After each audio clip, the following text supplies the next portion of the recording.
Hey, everybody, just going to take a quick break from the show to get you styled up with Stitch Fix. Shopping's hard. It's hard. With Stitch Fix, you get a stylist, though, who understands your style, your size, your budget, and they do all the shopping for you. Wow. This is excellent. Shopping, I'm telling you, shopping and figure out your style, it's overwhelming. Let somebody help you when it comes to getting dressed. We don't know what we're doing, so we let Stitch Fix help us out. A Stitch Fix stylist there. They know what works on us. We get the prices that make us look really good, and it feels good. You get some confidence boost walking around knowing that you're looking decent here. Oh, yeah. Yeah, we just give the stylist our sizes, style, budget preferences. We order boxes when we want, how we want, no subscription or any of that required. And they send called Just For Me pieces as well. Like, maybe you'd like this, and it's awesome. Outfit recommendations, styling tips. You keep what you love, you send back the rest. It's super easy. Yep. You can do it, and we are doing it because it's excellent. Personal styling for everyone. Get started today at stitchfix.com/STM. That's stitchfix.com/STM. Now back to the show.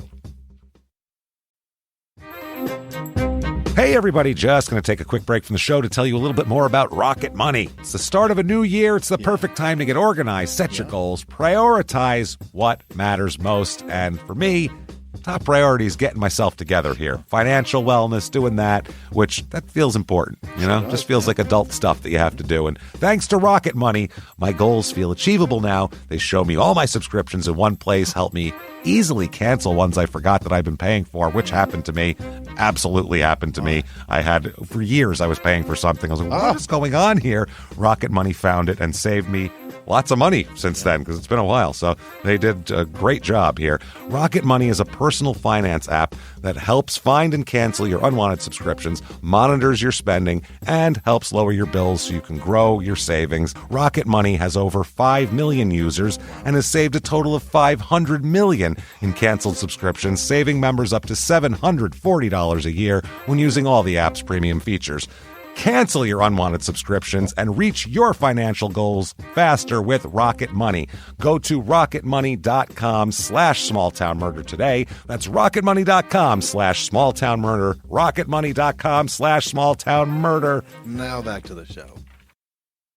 Hi, I'm Ashley Flowers, and if you're like me and grew up watching America's Most Wanted and reading Nancy Drew, then hi, you're a crime junkie. And I bet that passion for solving mysteries never went away, which is why we've assembled a team of reporters to dig deep into all the cases we still obsess over. Each Monday, my best friend Britt and I will bring you a case that you won't be able to stop thinking and talking about. So join us by listening to Crime Junkie wherever you listen to podcasts. This week, in Walsenburg, Colorado, what appears to be a vicious home invasion takes a wild turn when some new details emerge, including that the lone survivor of this attack has another tragedy in his past. Welcome to Small Town Murder.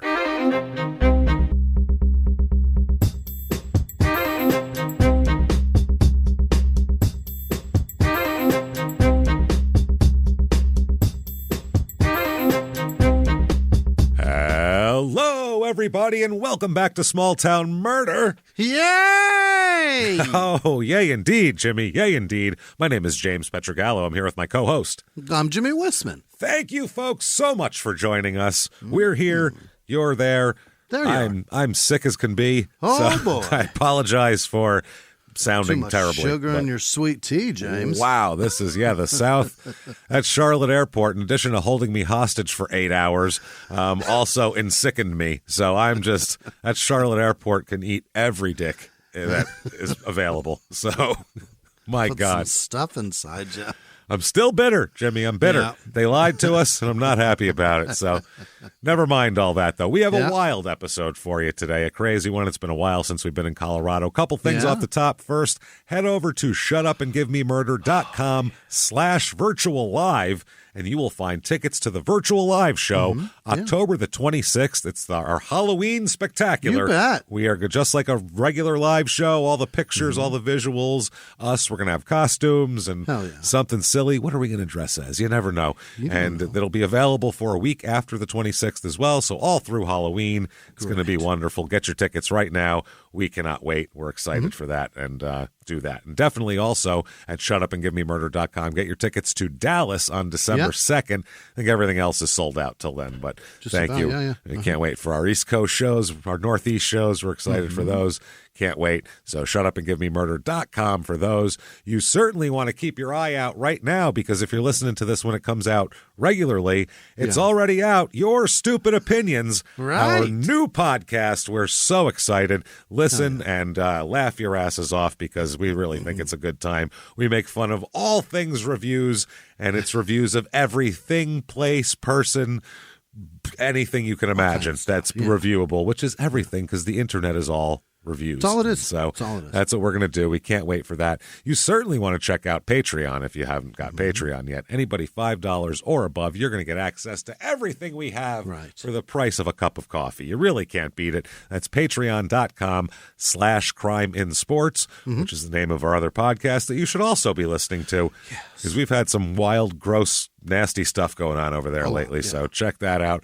This week, what you're going to get, in addition to the back catalog and new ones every other week for Crime and Sports, which you'll have access to for the bonus, we're going to talk about Operation Slapshot, which was a big hockey scandal with gambling and it's a mess, and including very legendary players. And we'll also talk about the movie Slapshot, which somehow neither of us had seen till like a month ago. I don't know how we missed it. We watched it at the same time, and we want to add it to our list of top sports movies and talk about that. And then for Small Town Murder, we're going to talk about Fire Festival. Oh, baby, with what happened with Burning Man and Fire Festival 2 allegedly going to happen.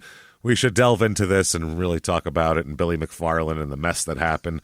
From cheese sandwiches to non-existent villas, we'll get into all of it there. That's going to be a lot of fun. Patreon.com/crime and sports is where you get all of that and more. That said, disclaimer time. This is a comedy show. We're comedians. We are certainly going to make jokes, and people are certainly going to die. Thing is, those things happen separately. That's how that works. There's nothing funny about an actual murder. When someone's being killed, that's not like, oh my God, a hammer right in the forehead? Oh God, that's not funny. But what is funny is someone going, if I take this hammer and just wash it off in the garden hose and then put it back, no one will know. That's funny, because that person's an idiot. And those are the type of things we make fun of, and that's how that works. So it's very tasteful. What we go out of our way not to do is we don't make fun of the victims or the victim's family. Why, James? Because we're assholes, but we're not scumbags. That's how that works. Exactly. So if that sounds good to you, wow, you're going to hear a wild story. If you think true crime and comedy should never, ever go together, maybe we're not for you. Who knows? But you've already been warned. No complaining later. There it is. I think it's time, everybody, to take a deep breath here through your stuffed noses, if you're anything like me. Hands to the sky, and let's all shout, Shut up and give me murder. Let's do this, Jimmy. Okay. Let's go on a trip, shall we? Let's do it. We're going to one of your favorite states here, Colorado. Oh, it's Here's so lovely. Colorado. Well, down here, it's not quite as lovely as what you're thinking of. We're going to Walsenburg, Colorado. Yeah.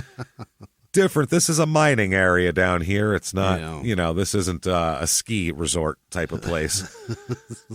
There's the it's a far cry from Vail. I was going to say, there's the Aspens, and there's the mining towns, and so not quite the same. This is southern Colorado, kind of south central Colorado, about 2.5 hours to Denver, about an hour and a half to Colorado Springs. Oh, yeah. On the way over there. Hour and a half is all? Hour and a half, that's it. And about 5 hours to Cortez, Colorado, which was our last episode, which was, God, I think it was over 9 months ago, I think. Jesus. Which was The Undercover Idiot, which is a great name for an episode. Sure. So area code here, 719. The motto here, this is hilarious. They grabbed any 10-year-old and they were like, come up with a motto on the spot. And they went, yep, that's the one, and put it on the website. Quote, a great place to be. Welcome. Okay. Exclamation point, exclamation point. So it doesn't really tell you a whole lot. There it is. There it is. Welcome. Thanks for coming.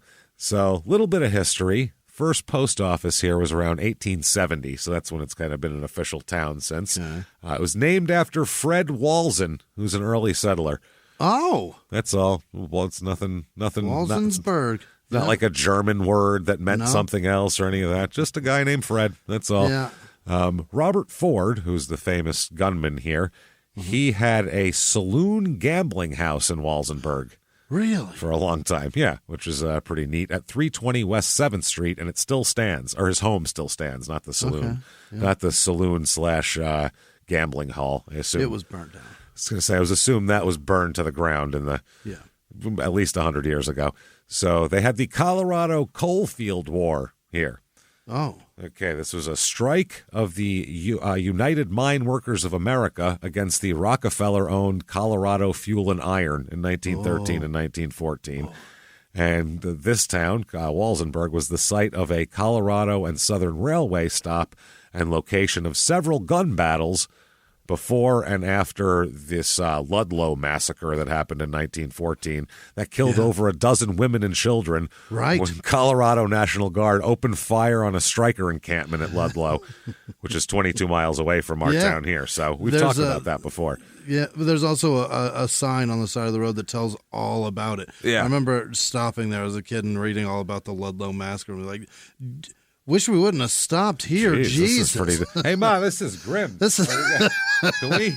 Is there like a Stuckey's nearby? Can we get one of those pecan rolls to wash down all this fucking... Talking to your sister. Mom's a real grim Karen today. We got to... The hell she stopping here for? Jesus Christ. Is she trying to tell us at least we're not them? There's an Arby's 2 more exits up. Like, we could have stopped there. This is bullshit. We don't like this. So, yeah, they had all sorts of things like that. The Battle of Walsenburg took place on April 28th and 9th, 1914, and it was the penultimate engagement of the National Guard and militia against the pro-strikers during a 10-day war. The pro-strikers took on the military? Took on, the militia and the National Guard and all that. I mean, yeah. And so several men on both sides, as well as other civilians who had nothing to do with anything, were killed before the strikers finally withdrew. Wow. So Walsenburg is mentioned in the Woody Guthrie song Ludlow Massacre, which is there you go. Yeah. It's a real toe tapper, let me tell you. That's request that in the club next time you go. The girls will just be, you'll know where they are because there'll be a trail behind them of, just wet. So holy shit. 1927, 28, another coal strike down here. In 1927, the coal mines in Walsenburg were one of the tons that were shut down statewide after all this stuff. So in this century here, 21st century, in June of 2013, the Boy Scouts at Spanish Peak Scout Ranch, bad things happened there. I know both of us went, we looked at each other and went, they have a whole ranch. Noticed an uncontrolled fire near East Spanish Peak, which rapidly grew over the next few days, growing into the East Peak Fire. And Walsenburg was placed under pre-evacuation notice. The fire burned over 13,000 acres of Colorado. So, and the Boy Scouts discovered it? They found it. There it is, everybody. They didn't put it out. Didn't do shit about it, but they found it. There it is. Thanks, kids. Sometimes I feel like somebody that found the fire probably started the fire. Hey, grab a bucket of water, shithead. Let's go. Yeah. Be prepared, motherfucker. Where's your putting out that fire badge? I don't see that badge on your shirt right now. Not tying isn't real helpful at the moment. Yeah. So let's find out what other people think of this town with some reviews. Oh, baby. 5 stars is your first one here. All right. It is a small town with very helpful people leveling in it. They spelled living wrong. They spelled living with an E, leveling, with no I. So one vowel in the word living. One vowel and none of them are I's. One vowel and it's not an I, Jimmy. That's it's the scary. Levng? That's the Levlng. Leveling. Oh, my. Helpful people leveling in it. It is very quiet. I assume they mean quiet. Quiet.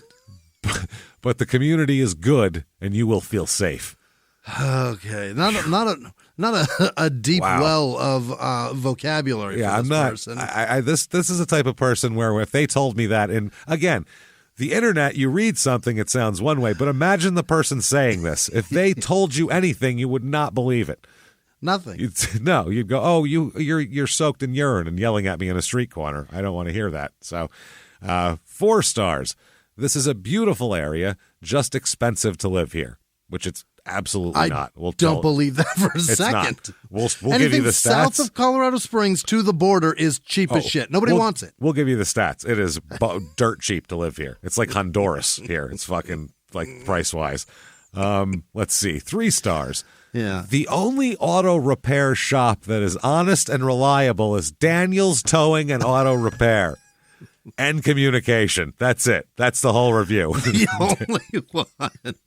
I don't care about anything else. Schools, culture, restaurants, infrastructure. Is the water bad? Daniel's Towing and Auto Repair. Top-notch transmission specialists. That's what they are.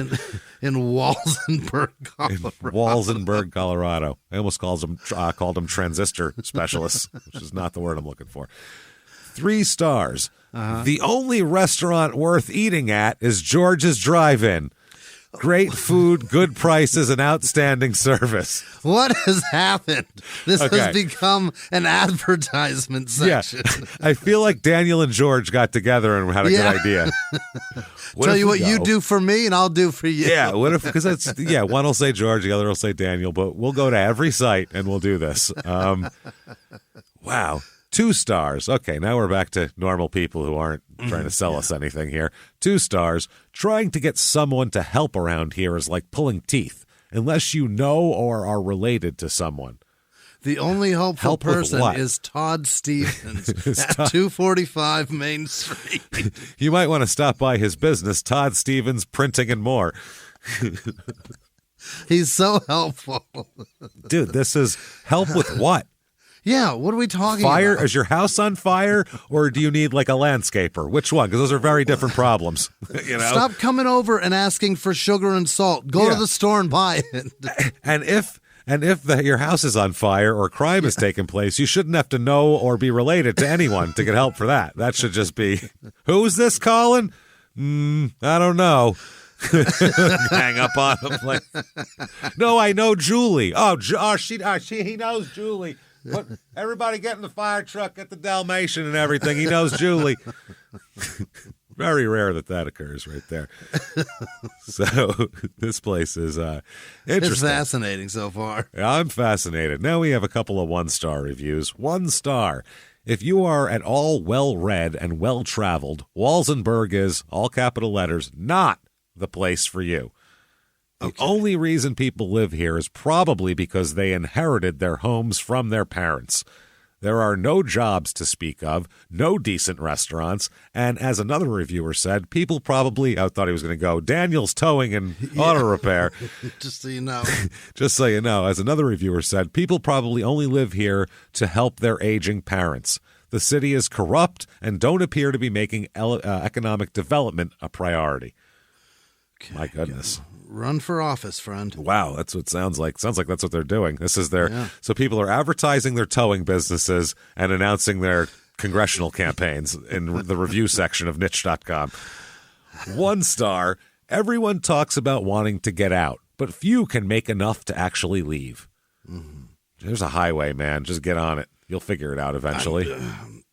Doesn't cost a lot to get a bus ticket, right? I mean, I guess you got to settle in somewhere, but I mean, shit, I don't care. Don't pay your rent and there for 2 months and you know, I don't know, something. There's got to be a way to leave. Break your lease and run. Yeah, it's people. Make them try to find you. Just get in the car and go.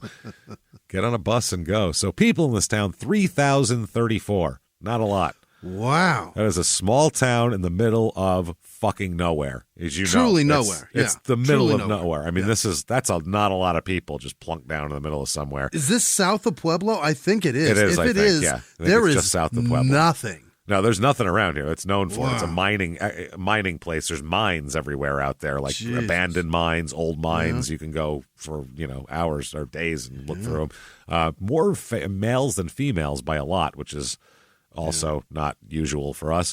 Median age is a lot higher than normal. It's 46 and a half. There's very few children. There's children. All those demographics are low.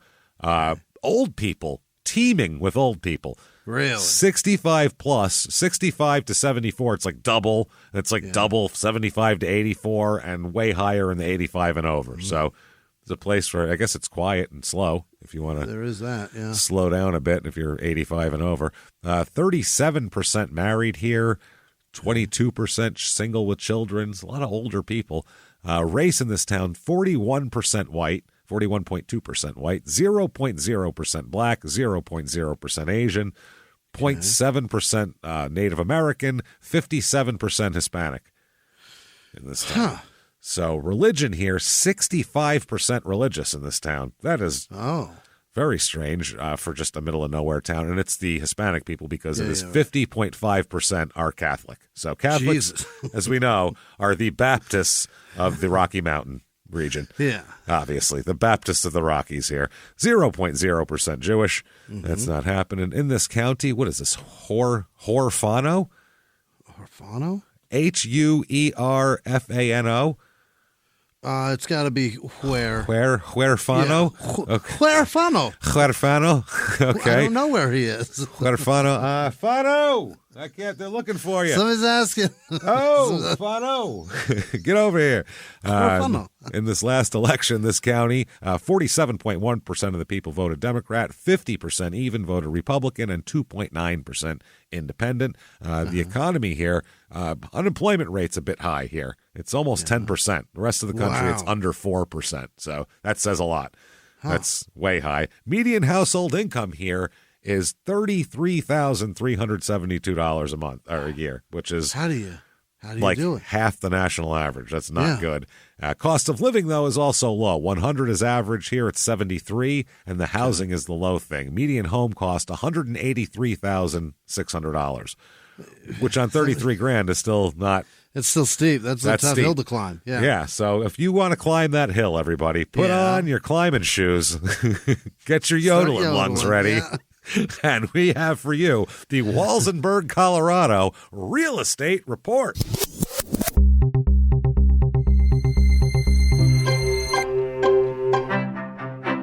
The average two-bedroom rental here goes for $1,030, which is cheaper than the national average by a bit, but still seems high. Steep. Yeah. I think you're better off buying.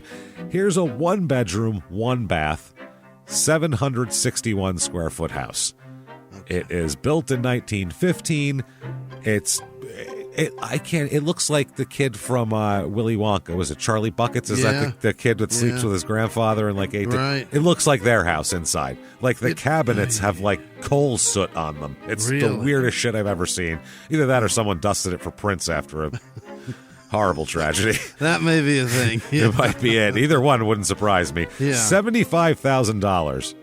What? Yes. There's a big old wood-burning stove right in the middle of the living room. Like, in the middle of it. Does it have acreage? No acreage. 700 square feet for 70 grand? 75 grand, yeah. Wow. I don't know what they're thinking here.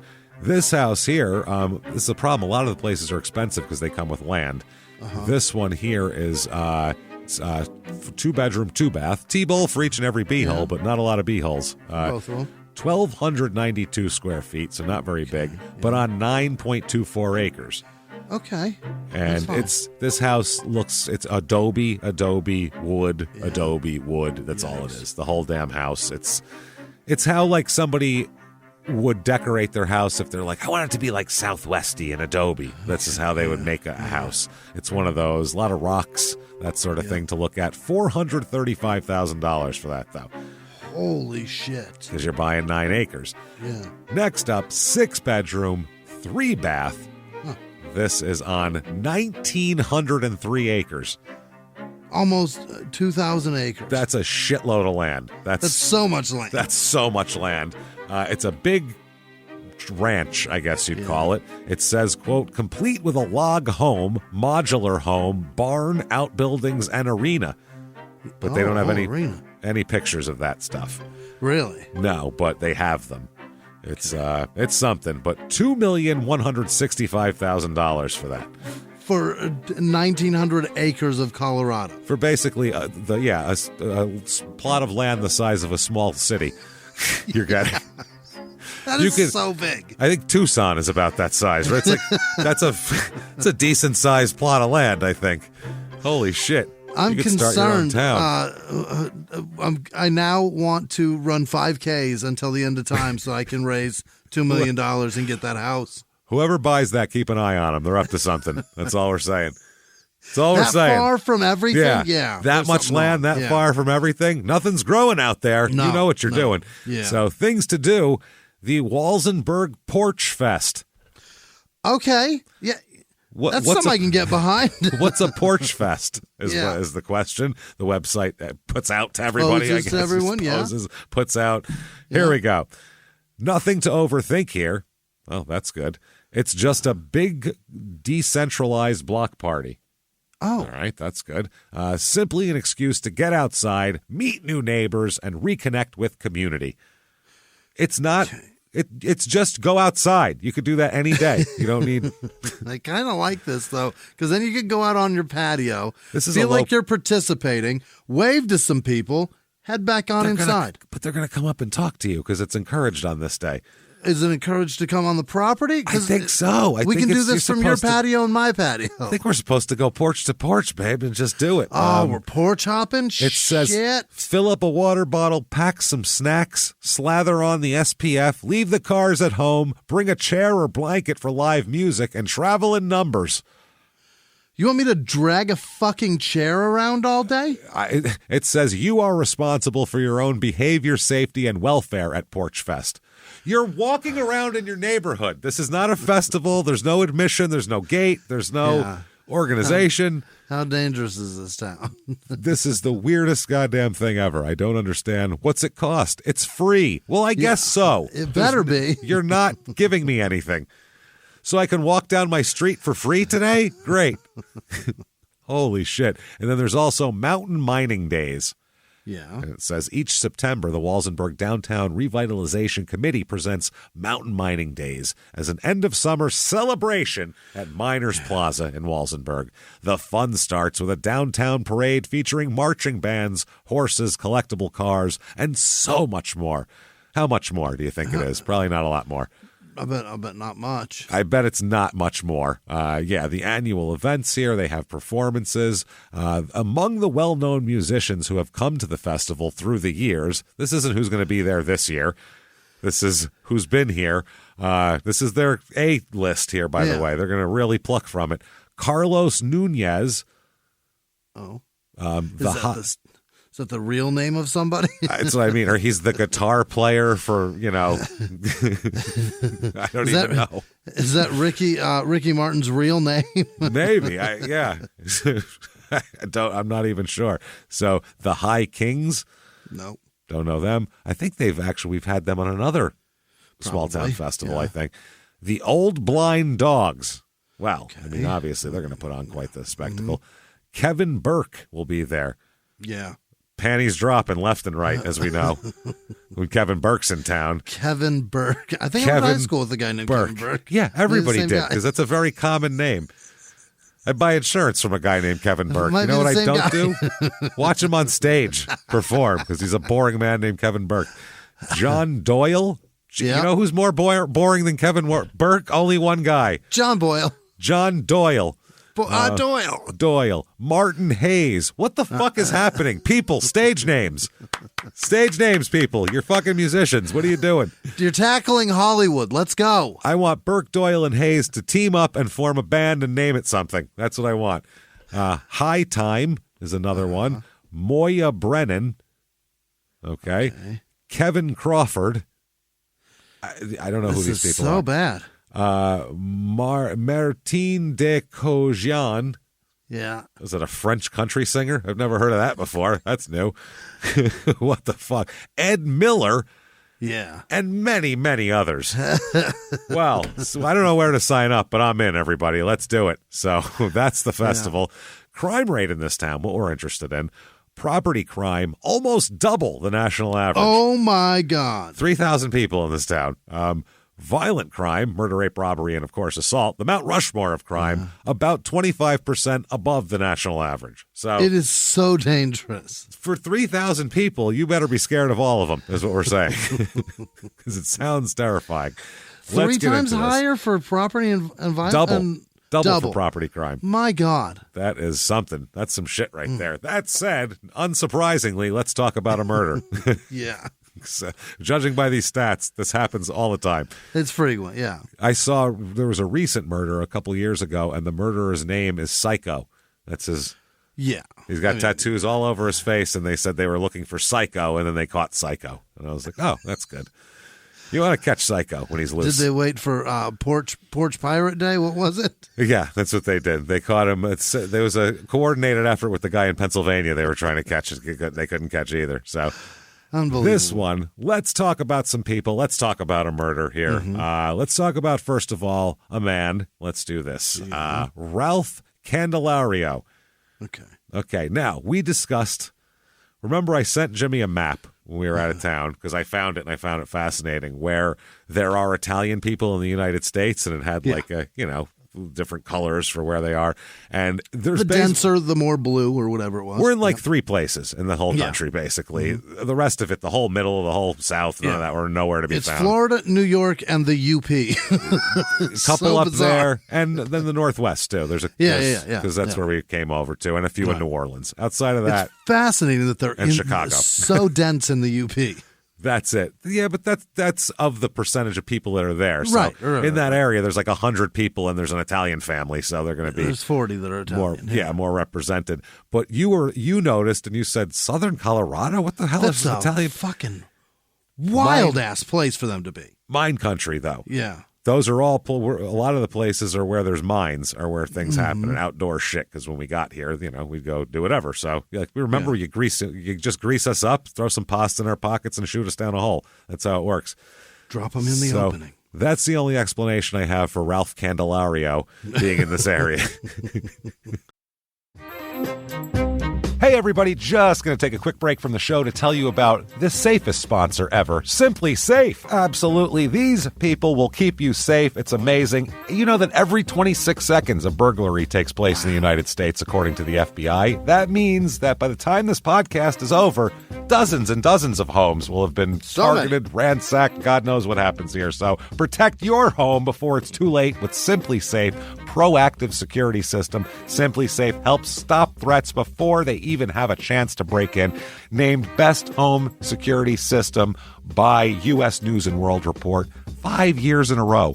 And by us for about the last 8 years as well. If you trust us, believe me, you want Simply Safe. So visit simplysafe.com/small to claim 50% off a new system with professional monitoring plan and your first month free. That's simplysafe.com/small. There's no safe like Simply Safe.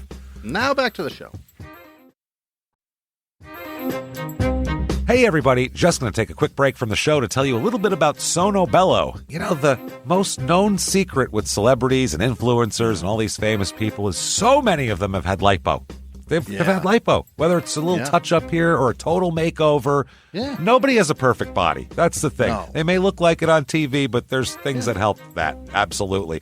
Lipo now has changed, and Sono Bello's been at the forefront with using LAL technology and getting those beautiful and natural outcomes for each person. Looking real natural. Our friends at Sono Bello are offering their best deal. You're now included in their winter savings event, but appointments are limited, so please get on this. Sono Bello doctors are masters in micro laser fat removal, a brilliant technique that removes stubborn fat permanently wherever your problem areas are. Tummy, love handles, thighs, arms, it's gone in one comfortable visit. Eating healthy and workouts are great. Keep doing that, but if you want to lose that stubborn fat in one visit, check out Sono Bello. Save big during their winter savings event. Schedule your free consultation now at sonobello.com/smalltownmurder. That's SONOBELLO.com/smalltownmurder.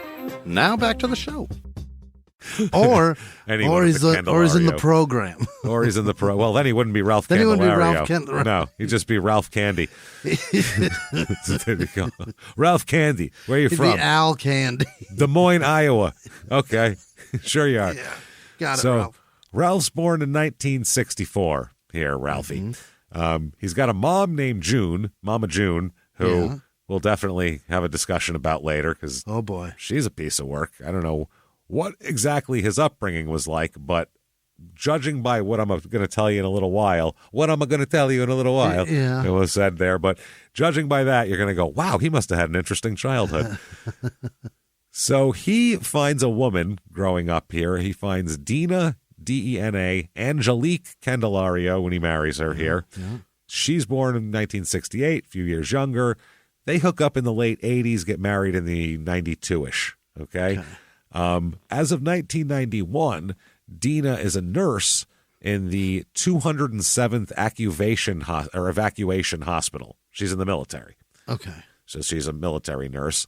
And I guess they're extending reservists tours of duty in Iraq at the time. Oh. And people are upset about it. And they said they have the threat of war, which hadn't happened yet. Right. Also, all this type of thing. They said that George Bush at the time, number one, the first one, George Bush, not W, asked for authority to extend these reservists for up to 2 years, the active duty service of military reservists for the Persian Gulf crisis. Yeah.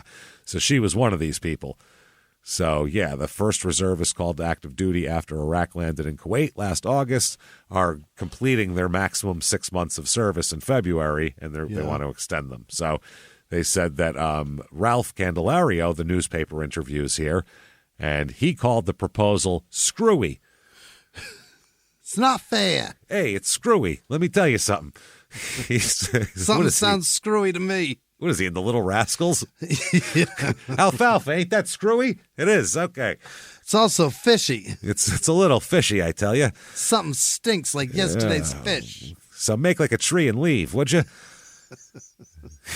He said, quote, I can understand it, but I'd be bitter. I'd like to see it like Vietnam, where you served a year unless you re-enlisted. You would not like it. I don't think like nothing Vietnam. should be. But he wants the Vietnam a year and out plan to happen. But yeah, don't say I'd like to see it like Vietnam. Never say that when we're entering a war. That's not a good one. I'd like us to stick around, have everybody be miserable and then come home with nothing gained. I'd really like that to happen, and it'd be good. I'd like to see it exactly happen like Vietnam. I'd like to really fuck the soldiers over and have them fight a war for no reason. That'd be good, It'll be good for everybody. Have them be a mess when they come back and kind of abandon them. You know what I mean? It's going to be great. It's going to be great. So Dina here, she at the time is a nurse, like we said, and she had just returned from their honeymoon, and she's called up. Oh. Now, I don't know how she returned from her honeymoon because they couldn't. It's interesting. We'll talk about it. But they just returned from their honeymoon. And Ralph said, this is hard on me. I'm down that she's leaving, but I'm proud of her. Okay. So they have 2 kids at the time, 2 sons. They have Joel and Aaron. Joel is born in 1994, and I think Aaron's born in 93. So that's how that works. August of 2004, Aaron's 11 years old. Yeah, so he was born in 93. His parents recently separated now. Dina and Ralph have separated. And one day, after a weekend at his dad's house here, Aaron went home to his mom's house and found there was a note on the coffee table. Oh. And he said it was in kind of weird handwriting. Didn't really recognize it as his mom's, but it said, I love you, my boys, and I'm taking off. That's all the note said. And his mother wasn't home. Dina was gone. Okay. So Aaron was like, what the fuck? And so, he went to his dad, and his dad said, oh, maybe she moved to Missouri. Wild. It's fascinating how these people can just come to a conclusion of where these people went. Well, apparently she'd been talking to some guy online, and he said, maybe she ran away to be with him. I don't know. That's what he told his kid. Like, I can't tell you. I'm not in her head. Yeah. So Aaron didn't know what to do. So he would search the internet for any signs of his mom. He was trying to find his mom, and she just never came home and never contacted them again. Poof. Thin air. Ma, gone. Ma! You can't do that. Oh, you can't do that. So she was last seen in Pueblo, Colorado on August 15th, 2004, and she was never heard from by anybody ever again. So not just her kids, her family, sister, mother, people like that. No one ever heard from her again.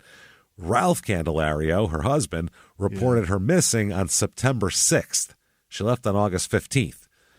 Okay. Now, they were separated, so I don't know if it's his job to to tell the cops, or if that's like her family's job at that point or what. But he told police he thought Dina had just left him because they were separated and having problems, and he thought that, she probably ran away with some guy she met online. What's done is done, yeah. Yep. So they investigate because she's a missing person. They can't find her. And Ralph is questioned by the Pueblo Police Department. He passes a polygraph test indicating he had nothing to do with her disappearance or anything like that. They discovered through forensic computer, work here that Dina had been corresponding with numerous people online, including some with lengthy criminal histories. She'd been numerous men that had lengthy criminal history. She's been, because when you meet someone online, like we said, you don't know who the fuck they are. No. Who knows? And something lengthy about them, but not necessarily that. There were some indications that Dina may have gone to visit one of these men and just never returned. Okay. So they're like, they don't know which guy, they don't know who this person is, but she might have just gone to visit somebody, so she could be literally anywhere. Yeah, and that's the danger, obviously, of the internet like that. Anybody could have been anybody back then. It's way worse back then. Yeah. Oh, way worse. Yeah. People are a little more, a little more savvy with it now. There's little tricks and stuff like that. But back then they would just talk to somebody, build up a fantasy, and go to Missouri at a whim and then get be turned inside murdered. out. Yeah. You never know. So Ralph, after a little bit, seeks a legal divorce from her. Says, well, I guess she's not coming back. I mean, they were separated anyway. And during this time, he begins a relationship with a new woman, Dana Franklin. That is way too close. You can't have a Dina and then a Dana. You're calling Dana at some point. For sure. Absolutely. Yes. I'm positive that's going on, and that's not going to be dated a Teresa and called her Mary. That's what I mean. Anything's possible. Anything is possible. I'm dumb. Dina. Gee. No way. Big D. That's all you'd be saying. Hey, D. She is anything D. but her real name. Nope. D. What's up? D. Frank. How you doing, girl? Fuck, man. So this continues for several years after this. So wife disappeared. Kids are heartbroken. They never heard from mom again. Okay. Ralph's moving on. What are you going to do? Got Dana in the house now. 2006. Yeah. All right. This is weird. One of Ralph's nephews, apparently, not his kids, but a nephew in 2006, prosecutors file 39 charges against Ralph's mother, June Candelario.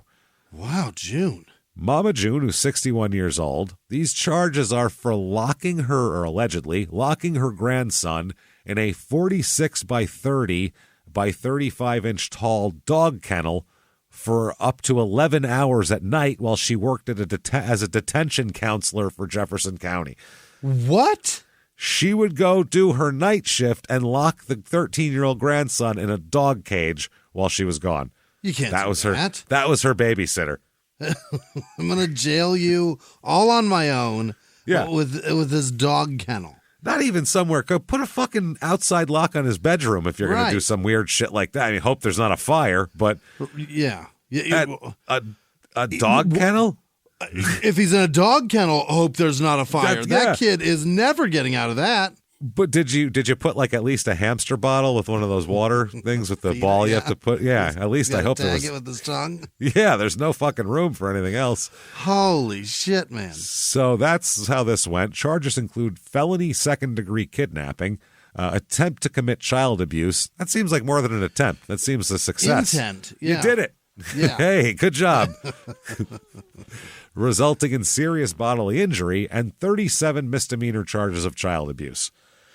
Yeah. Whoa. She told the social workers that, according to her, she felt that locking the 13-year-old boy in the dog cage was better than her going to work and having him possibly just walk in the streets. Is it better? What could happen on the streets? Someone could kidnap him and stuff him in a dog cage? That's about as bad as it gets, I think, right? You're already doing it. Yeah. I also fingered his asshole just to make sure no one else does it. Like, what the fuck is that? What kind of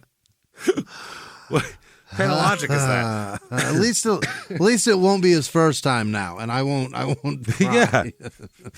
Yeah. I'm tempering him to being in this dog cage. Shit is weird. So he's a 5'4", 110-pound young boy. stuffed into a dog cage. He told the cops that he had to pull his knees up to his chest to fit inside of it, and he could only move to roll to his side. That's all he could do to move and roll back and forth. God. That was it, because otherwise he was in a fucking dog cage. That's ridiculous.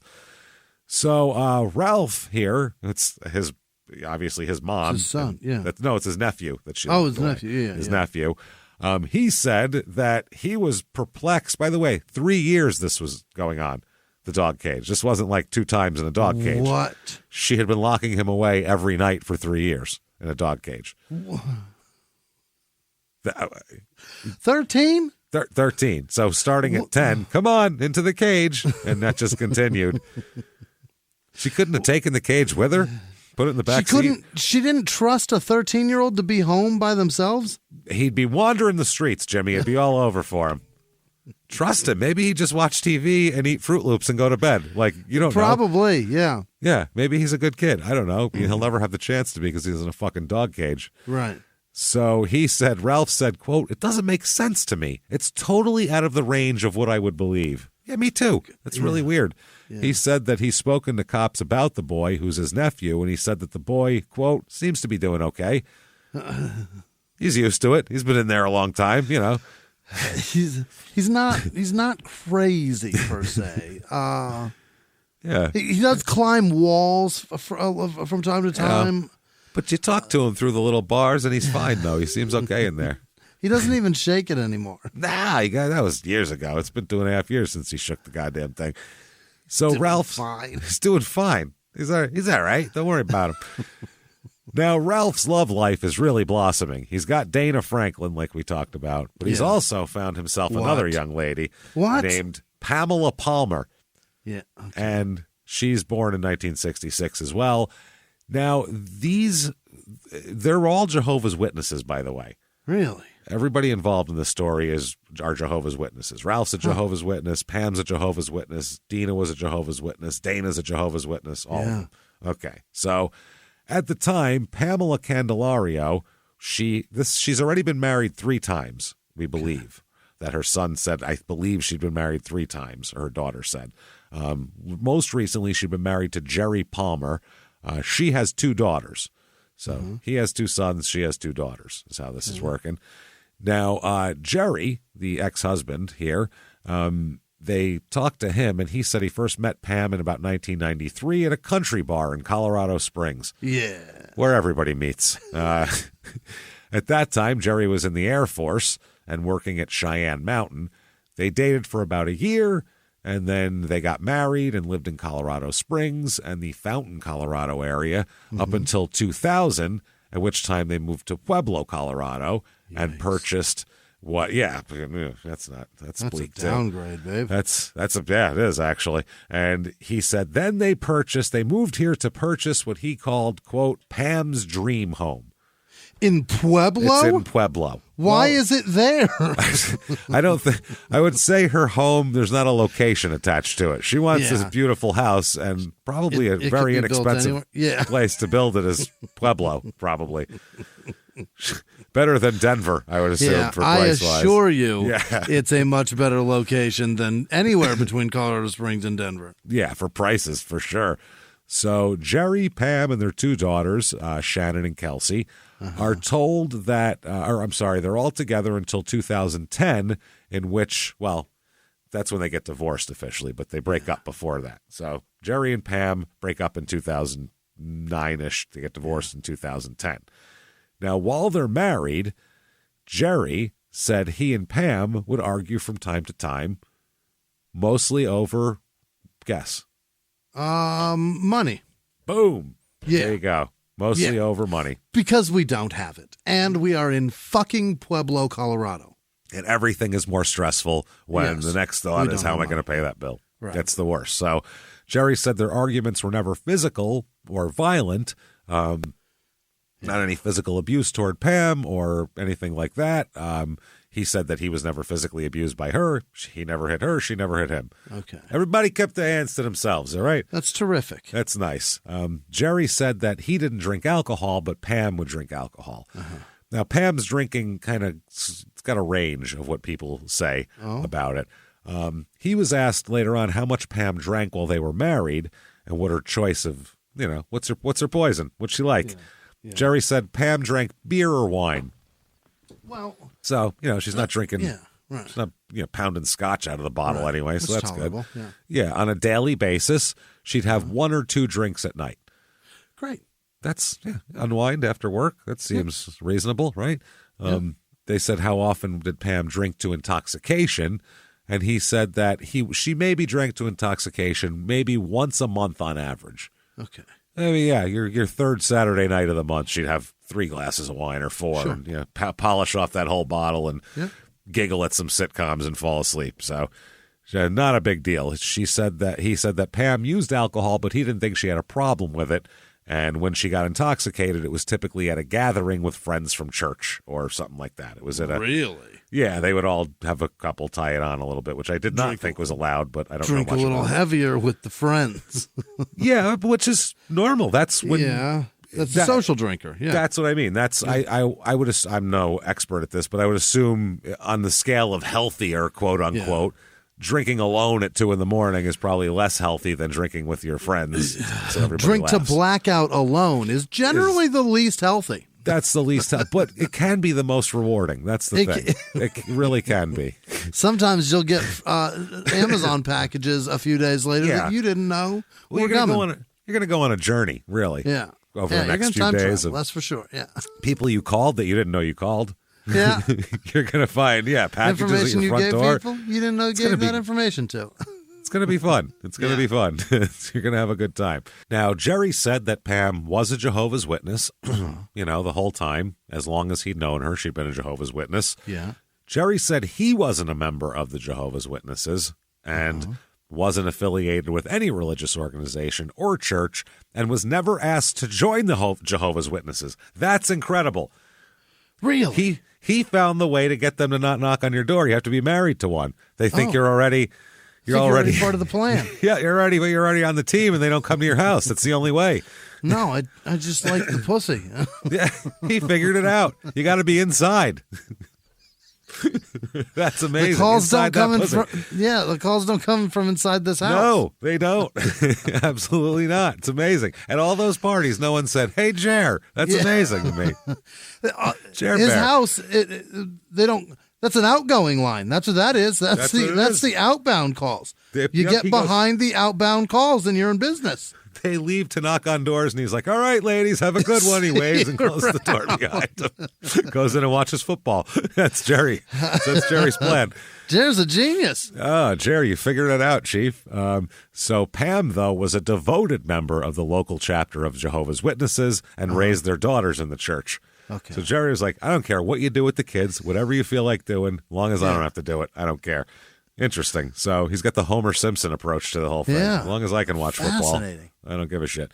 Jerry said that all of their friends were members of the church, and even though he wasn't a member, he said he always felt welcomed and was invited to all the social events outside the church. Yeah.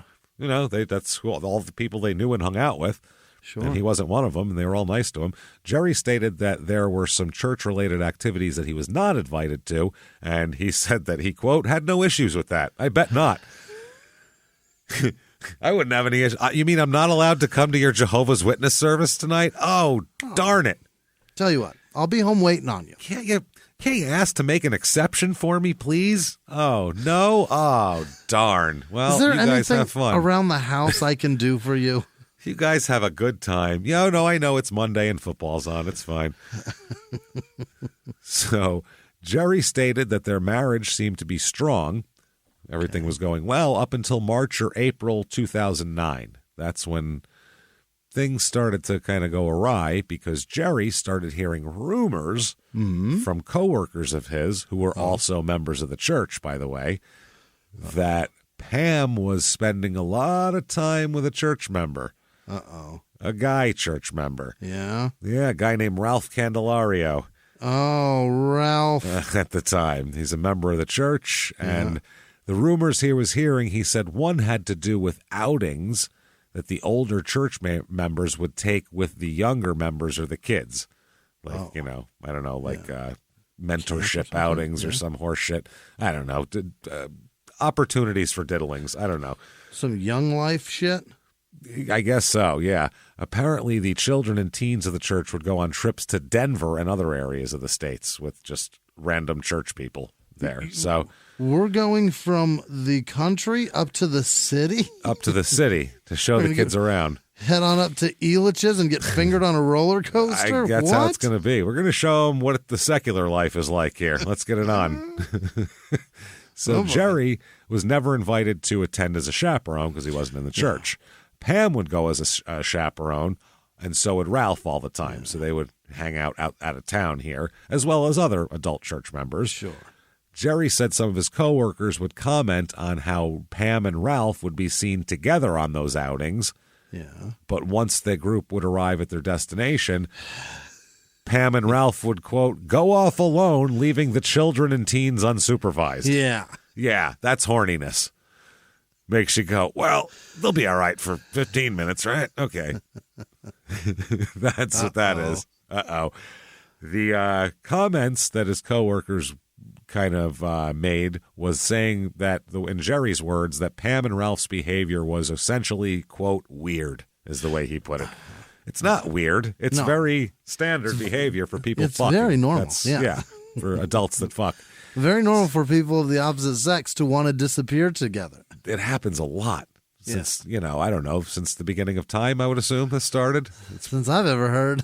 Been thousands of years we've been doing this. Yeah. So as everything passed here, millions of years, I guess. I don't know how fucking long people have been here. A long time. I'm sure dinosaurs would want to do that too. So as the months passed leading up to all of the separation and all this drama here, Jerry said how Shannon, who's their oldest daughter, began dating Aaron Candelario, Ralph's son. Oh, yeah. no. Yes. So, and also a church member. They're all church members.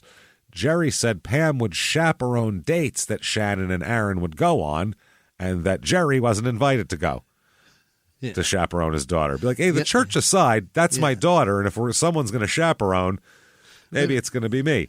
Maybe he's more afraid of me. That's what I mean. Yeah. I could put a little bit of at least respect in his back right now, something.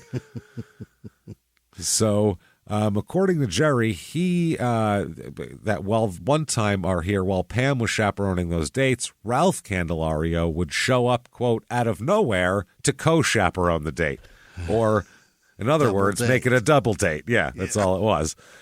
Jerry said that he suspected Pam was involved in a relationship with Ralph, but he said he had no proof, only rumors that said that, and he wasn't allowed around any of the church stuff, so he had no way of proving it. I'm not invited to see it. It's mighty convenient to. You're not allowed to come here where I hook up with somebody else. Things that you wouldn't like.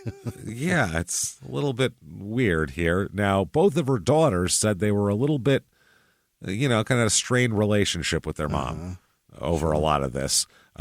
There's also other reasons. Both daughters describe Pam as, quote, classic bipolar. Oh? Who can be very manipulative and very money hungry, too, is what both daughters said. Oh. They said they didn't think Pam was ever professionally diagnosed as bipolar or got any treatment or medication, but that mental illness had run in the family and other members of the family had this, and she displays characteristics. Kelsey, the one daughter, said that Pam came across as a very nice person. Yeah. And she's got that door knock personality of, hi, have you heard the good word? You can't be crazy and, foaming at the mouth and throwing things at people when you're trying to sell them something and you knock on their door. Yeah, you got to be kind of visually inspiring. yeah, at least a smile. You have to do something here. So she said she would go to church and act like a perfect Christian, but when an angry person, and not violent person, but she's a very angry person, she said. Okay. She would act all happy, but she was also super pissed off at things. She said that Pam found the tiny things that would piss her off, little things. And the kids said she drank a lot, which added to it. When she was drinking, it would be worse. Okay. As many people are. Pam, though, did not think she had a drinking problem, and apparently neither did her husband. Yeah. But then again, her husband didn't know she's fucking plowing another guy either, so He doesn't know what the hell she's doing. Anything. I don't think he's real. I don't think Jerry's with it here. I just don't. I don't feel Jerry's real with it. And even if he is, even if he feels like he is, his credibility's fucked when he's not. He doesn't know where anybody is or what anybody's doing. Nope, he doesn't. He knows who's leading the AFC East, though, at any given time. That's it. That's he all knows. he knows. Outside of that, he's not sure about a lot. He knows what the Broncos are doing in the AFC West, always. Yeah. Otherwise, he's very clueless. So Pam would act bubbly, is what the kids said, if she was drinking in public, she was like this happy-go-lucky, drinking person. But at home, she'd fight with the family and become a little more violent, and she was a less happy drunk here. Pam and Jerry fought a lot during the relationship. We said there was never any physical abuse, but I guess both daughters said that they described emotional abuse. And it was indicated that Jerry was the calm person during these episodes, while Pam would be the angry person flying off the handle. They also described Pam as overbearing, being nothing ever good enough for her, ever. And which, I mean, a lot of daughters say that about their moms. Yeah. That's just a very common thing. And it doesn't mean that they're wrong. I'm just saying that's a common thing. The daughters indicated here that they remembered growing up and always being afraid of Pam, and that also Pam was not affectionate or caring toward them. Yikes. So that's rough here. They painted kind of a rough picture of their mom as an angry drunk who, acts a certain way in public, kind of a hypocrite who, seems to care more about trying to get affairs going with church members and all this. They painted a bit of an ugly picture of their mom. Definitely a different picture than the ex-husband. You'd think those would be switched. Yeah, generally. The ex-husband usually has the darker view of the woman or whatever. Yeah, the ex-husband seems to be thrilled with her. Yeah, apart from she's fine. From the leaving all the time. Yeah, apart from the banging around with Ralph, they seem fine. But the daughters were pretty harsh here. Now, November 22nd, 2009. This is when Jerry said Pam told him that she was not happy in their marriage and no longer wanted the life they had built or wanted to be married to him anymore. Done with all of this. Jerry said Pam wanted out. She wanted a divorce, but she wouldn't leave the house. Okay. She said, I'm not leaving the house. This is my dream house. Yeah, You're fucking leaving. Yeah.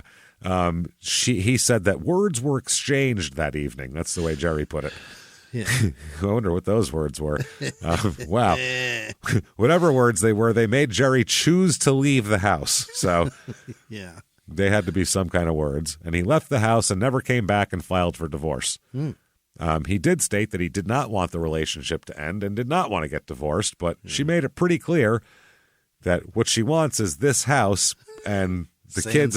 Just the only thing that's I'm looking around. I'm taking inventory. The furniture I like that. That's fine. Good. The colors. I don't need to paint the walls or anything. It's mainly you sitting in that room that I don't care for. Yeah. Should I'm going to redecorate room? This room. I'm going to take you out of it, and it's perfect. I'm going to take you out of it and put you in another home somewhere. Not near here, possibly. Maybe a 2-bedroom apartment I see you in your future. Right? Leave your ring on the nightstand? Okay. Yeah, go ahead. All right, have a good one. Whew. So, yeah. However, Pam wanted the divorce, and she could not initiate the divorce due to the rules of the church. Oh. In the rules of the church, apparently, the only way a Jehovah's Witness can initiate a divorce is if their spouse is adulterous to them, which Jerry isn't, is physically abusive, which he isn't, or dead. Which he isn't. So he can fuck around, beat you, or die. Those are the only ways you're getting out of this. Oh, my. That's not a lot. Not just, not fulfilled isn't on that list, really. Yeah.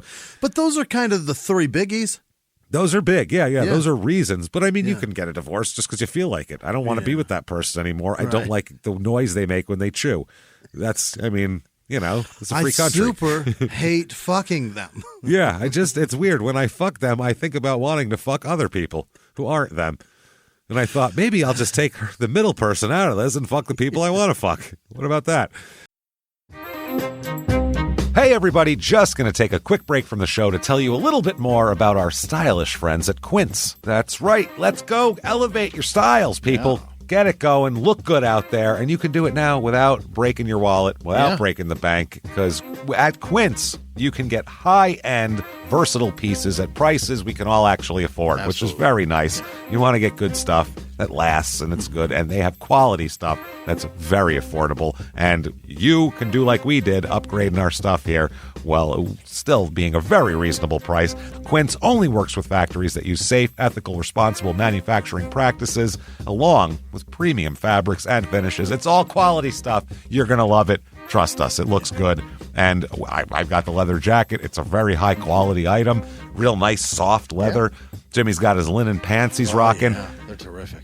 Come on, be like us. Be fashionable. Get in there with Quince. Indulge in affordable luxury. Go to quince.com/smalltownmurder for free shipping on your order and 365-day returns. That's QUINCE.com/smalltownmurder to get free shipping and 365-day returns. Quince.com/smalltownmurder. Now back to the show.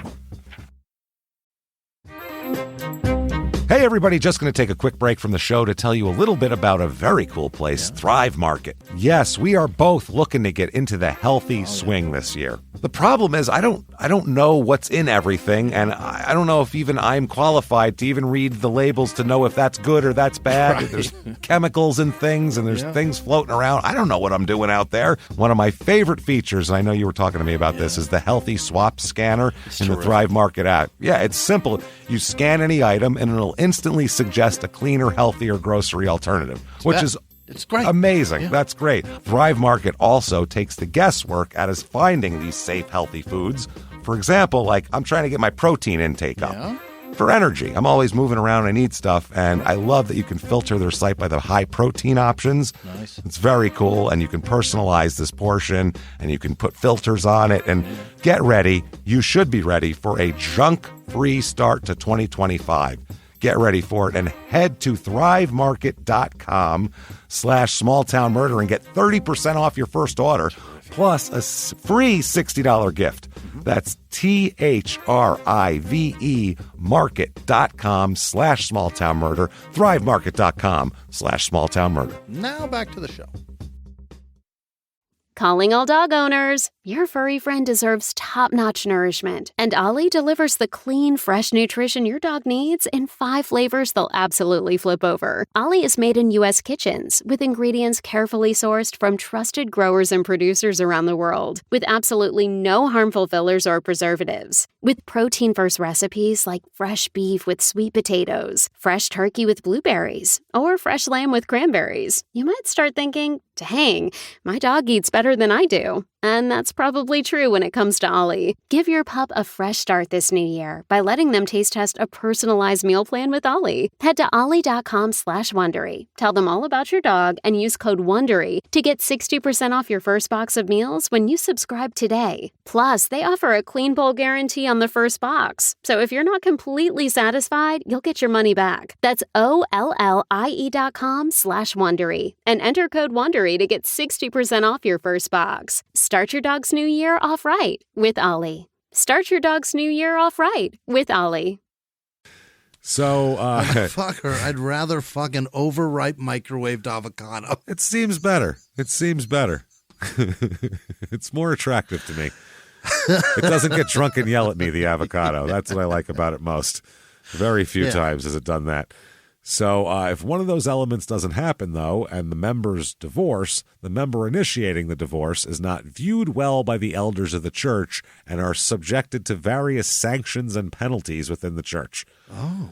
I don't know what those would be. No door knocking for you for 6 weeks. What if I just walk the fuck away? That's, I don't know, not good. So, but her status in the church was very important to her. Mm-hmm. She had worked her way up, and she felt like that was important. So Jerry agreed to file for divorce to prevent Pam from suffering the repercussions from the church. Okay. Even though he's being decent about the whole thing, he filed for divorce and stated the church still censored Pam for from the congregation.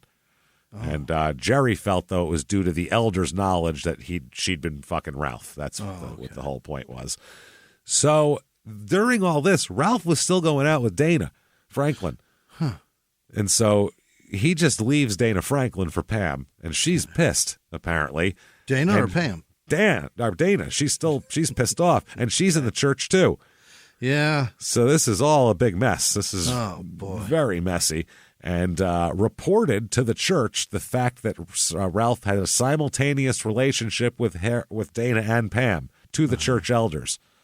Okay. And she also slashed all of his tires. So she went two routes with it. Dana. She went to the church elders and said, listen, this is a real problem spiritually. We have an issue with this. And then she went outside and fucking got a guitar Miranda and Lambert. sang a country song with her switchblade. This is fucking insane. Holy shit. Wrote her name. God bash damn. his headlights out, too? Mm-hmm. This is what it sounds like. So, and it makes sense. It's in the Pueblo, Colorado out there. And oh, boy, yeah. Yeah, that's them. Yeah. That's it. So Ralph is sanctioned by the church for cheating on his wife. Oh. He got in trouble. Okay. But Pam, also a Jehovah's Witness, stood by him until they're able to work their way back into the church's good graces together. Okay. And they eventually get legally married here. Wow. Yes, sometime in here, like in the church and everything. Eventually, the church even recognizes their marriage. So okay. They work their way back in. The divorce with Jerry and Pam was final in March of 2010, so it was somewhere around then. Yeah. And he said his relationship with Pam at that point was tense because of the circumstances surrounding the divorce, and that Pam's relationship with her daughters was good at the time. But then when she married Ralph, all of a sudden, then the daughters were pissed off, and she threw everything into turmoil a bit with the kids. It doesn't feel like the J-Dubs got much the sanctioning and the punishments that they can dole out. Doesn't feel like they at some point they're going to have to let them back in. You still let them into the room. You're just like, you can't talk during services. You're not allowed to be like, an active member of the congregation. You have to sit in the back. Yeah, we'll recognize your marriage now because we're thinning around here. You know what I mean? We are knocking on doors to recruit, so we're still doing that. We're not turning a lot of people away is what we're going for here. We don't even know what's on the other side of that door. We'll take whatever's there. Yeah. That's what we're going for. No matter who it is. That's it. So I guess that Jerry said that Shannon and Aaron Candelario get engaged and we're planning to marry as well. Oh. Yeah, kids? That is, yes, which is very strange. And I guess Pam and Ralph get married before Shannon and Aaron can get married, which causes a huge issue between the girls and Pam. Yeah. You stole my thunder. Yeah. And, married, you just made my fiance my stepbrother also. Right. Thank you for doing that. Yeah. Appreciate that for some trailer park balance there. That's nice. Thank you. I mean, thank you for making my relationship the Pornhub homepage. This is good. Well, you know what? Now we have a title for this thing. That's the thing. We've been wondering what the title is going to be, and now we know. It's going to be Girl Fuck Stepbrother. That's what. It's going to be a whole category. Oh, boy. They said that this issue was such a severe issue between Pam and her daughters that they became very strained between them. And Jerry said especially the relationship between Shannon and Pam was so strained that neither Pam nor Ralph was invited to Shannon and Aaron's wedding. Oh, yeah. Both of you stay out. Both of you stay out. Her mom, his dad, neither invited. Wow, this is fucking crazy. Jerry said he had no idea whose idea it was for Pam and Ralph to get married. I don't know. Who knows? The two of them. Ralph runs an antique store. He owns and runs an antique store. We know. Really? Yeah, for years he's done that. And it's interesting. 2012, Pam and Ralph buy a home in Florence, Oregon for $145,000. They use as a vacation home. Oh. Yeah. It's just a retreat. Just a retreat here. So here is a woman named Carol Palmer. She said that the Candelarios bought the house a couple years ago as a vacation home as they lived in Colorado. When they first purchased the home, Ralph borrowed some of this woman, because she lived up there, some of her outdoor furniture so they would have something to sit on. They bought the house, not an empty house. So Carol said she remembered they moved their belongings into the house with a U-Haul truck, and their son helped them. She said they would usually show up at night at the home and would leave early in the morning, which was weird. It's a long ride. Yeah, she said they didn't know they would fly in and take a rental car there. Carol didn't know when they were coming, and there were no scheduled visits, which you don't have to fucking tell your neighbors when you're going to go to your own house. Tell you where I'm going to be. It might be nice to know when my furniture is going to be busy. Once the furniture's returned, once you return our garden furniture, I think it's over at that point. After that, I need to tell you nothing. I don't have to check in with you anymore. So Carol said that Pam would frequently show up at the house and stay alone. And they would, fly in, drive with a rental car, fly into Portland and drive down with a rental car. Carol said Ralph was very friendly, but Pam was not friendly. She said that Pam avoided contact, but Ralph was outgoing. They didn't really know Carol other than having a neighbor there. But this Carol said she thought Ralph was into car restoration, and she heard that Pam worked as a paint chip rep. Oh. Yeah. Carol said that they recently talked about moving to Cottage Grove or Medford, and that Pam was trying to transfer her paint business to Eugene. And Carol said she would accidentally get Pam's mail because Pam's maiden name is also Palmer, so they'd mix up their mail all the time. Mm-hmm. So, November 2013, Pam visits Jerry, which is strange here. Yeah. Okay. Pam showed up at Jerry's job unannounced and uninvited one day. Oh, you can't do that. In November ex-wife? Yeah. Hey, your wife's here. I don't have a wife. Oh, that one? Fuck. Okay. Somebody's baby's mama is here. Damn. Pam told Jerry she was remorseful about how the divorce happened and also about her marriage to Ralph and how that's affected the girls and how it affected her relationship with the girls. So she showed up to just kind of hash out some stuff that's over already, and you can't. Right. That's where you take that shit to your therapist, not to your ex-husband. Or general remorse and regret. Take that to whatever God you serve. Whatever you got to do. Yeah, the church person, therapist. You know who you don't take it to? Your ex-fucking husband who's at work. Not interested. Don't bring it to my job. Nope. Don't even bring it to my house. Don't bring it anywhere. Don't bring it to me at all. Don't care what you do. So January 7th, 2014, here, Shannon and Pam, daughter and Pam, talk for an hour in a car outside Shannon's job. Oh, I'm sure that's a comfortable chat. Try to have a little moment here. Pam told Shannon she and Ralph had been planning to move to Oregon, but that was falling through, and that during the conversation, Pam got emotional and cried and told Shannon that she did not like living in Walsenburg and that she was very unhappy with her decision to leave Jerry and marry Ralph. Mm-hmm. She basically said, I fucked up, Shannon. Whoops-a-daisy. I fucked it all up. I messed your life up. I messed my life up. I messed it all up. You know how your life is fucked up? Mine too. Super fucked up. It's weird. You know who caused it all? Me. I did it. I regret it. But you know what? She realized it, and she's to be adult enough to tell your adult daughter that look, I fucked up and I'm sorry and all that. That says a lot. I don't know. That's it says something. Maybe she's trying to make amends. You know what I mean? Is she looking for the burying of the hatchet, or what's the goal of this? Seems like she just wants to have a relationship with her daughter. Okay, with her oldest daughter. I think that seems to be the plan. And if that's sense. the plan, then I understand. Good for you, Pam. So January 14th, 2014, David and Carol Roche are neighbors and acquaintances of Pam and Ralph. In the afternoon that day, they were at the antique store that Ralph and Pam own and operate, these neighbors. During that visit, Pam made a comment that she was unhappy about what Ralph was doing and then wouldn't say anything more with that. Oh. She was just like, I'm unhappy with what he's doing, which I don't know. Not a fan of his behavior. That's terrific. How much is this lamp over here? I like the... What behavior? Is this Coca-Cola sign for sale? Wow, that is nice, I'll tell you. Is this Civil War era? This is pretty nice over here. So January 15th, 2014, apparently they're supposed to go to Oregon, the two of them, for 6 weeks. Oh, my. 6-week trip up there, which they're trying to sell their house also. Their house has been on the market up there.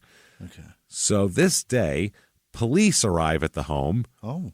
Located at the intersection of West 3rd and Hendren Streets in Walsenburg.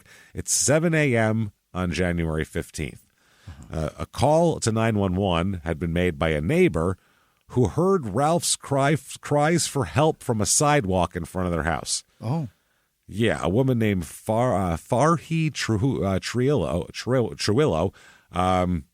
of Walsenburg is the neighbor, And I guess she called for help. She saw Ralph call for help and collapse onto the sidewalk. So she called 911. And, he's bleeding from the head on the sidewalk, passed out on his face. So it's like, holy shit. So he would yell to the neighbor to help him and go help Pam and go check on Pam, and then he passes out. Okay. From God knows what here. So the neighbor said, he's not good. He's crying. He told me to go help her. She's in the kitchen. I'm going to get my neighbor to help me here. And I'm saying, Ralph, are you okay? Are you okay? And then the police arrived, and the police went in to the house with guns drawn, and they said that when they popped in the front door, there in the entrance, you could see the kitchen, and Pam is laying there still in her nightgown with her head covered in blood. Oh. So, yeah. The neighbor said, quote, I knew she was dead when the ambulance showed up because they didn't go into the house. They just stayed and were working on Ralph. Oh. So the cops found her in there dead, and we're like, don't bother.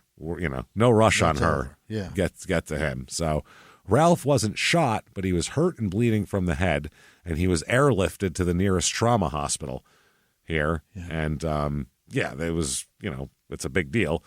Now, Walsenburg, the police department, not equipped to handle this kind of investigation. Uh-oh. Dead woman in the house. Yeah. Fucked up, beat up guy in the sidewalk.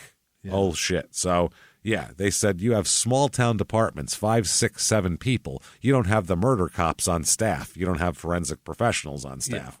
You got to call the county, and in a small county, they have to call in the state. Sure. That's how it works. So Pam is found dead inside the house, like we said. She's found in the kitchen. They thought she'd been shot in the head when they first arrived. She's bleeding. She's got like a hole in her head. And later on, they will learn that she's not actually shot to death, and we'll find out, which is interesting. I guess at the time, Ralph and Pam were not supposed to be home. Oh. They were supposed to be flying to Oregon, but their flight was delayed. Fucking Delta. See what happens? I get sick. People get killed. This is what fucking happens. Fucking delayed flights. Staff your goddamn people correctly, and this won't happen. God damn it, you assholes. So they come home, I guess. They returned early in the morning on the 15th, and that's when this happened. I guess they were supposed to fly out the night before. Plane got delayed, so they ended up coming home, I guess, to catch a later flight on the next day, and that's what happened. So the neighbors are freaked the fuck out. That Ralph, before he went out, the last thing he said is that there was 2 men in the home, and they were there for hours. Oh. And that's what happened. So neighbors are terrified, obviously. There's 2 vicious people in the on the loose here, according to Ralph. The next door neighbor said she slept with a gun in her under her pillow after the killings. So Ralph is airlifted to Parkview Medical Center, and now they're going to go from there.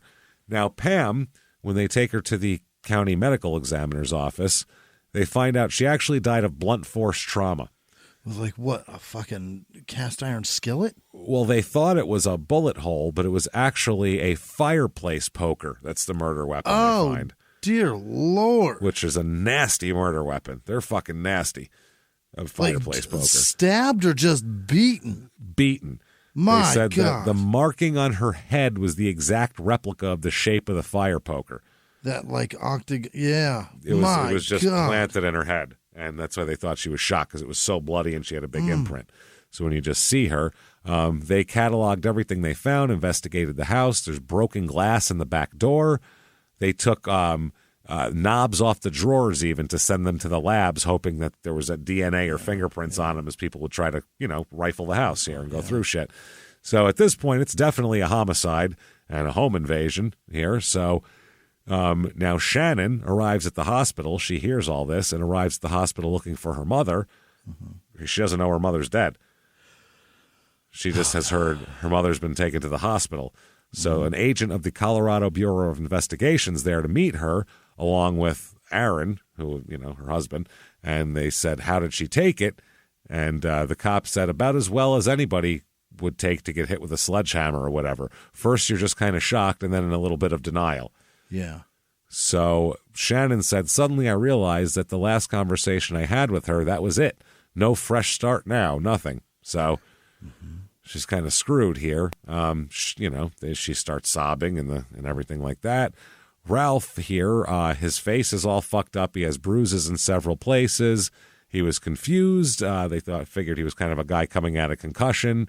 He was exhausted, and that's how it went. So they got to investigate this. This is a lot of things are going on here. So they continue the investigation, and the Colorado Bureau of Investigations called in to provide technical crime scene assistance, and they take 2 days processing the house. Wow. They want to get everything. Yeah. Because Ralph said they were there for hours, and we'll talk about it. Whoever was in the house? Yes. These invaders were there for hours. They said they had to have left some kind of physical evidence. It's got to be. For hours. Yeah. So a broken window's discovered, but they're not saying whether that was connected to it. The cops won't. Okay. The police chief here says, I assure you that our officers are working extremely hard alongside the CBI to bring resolution to this case. Nonetheless, it's critical to maintain the integrity of the investigation as we navigate through the forensic testing process. I asked for patience. So be patient. You know who's not patient? Neighbors.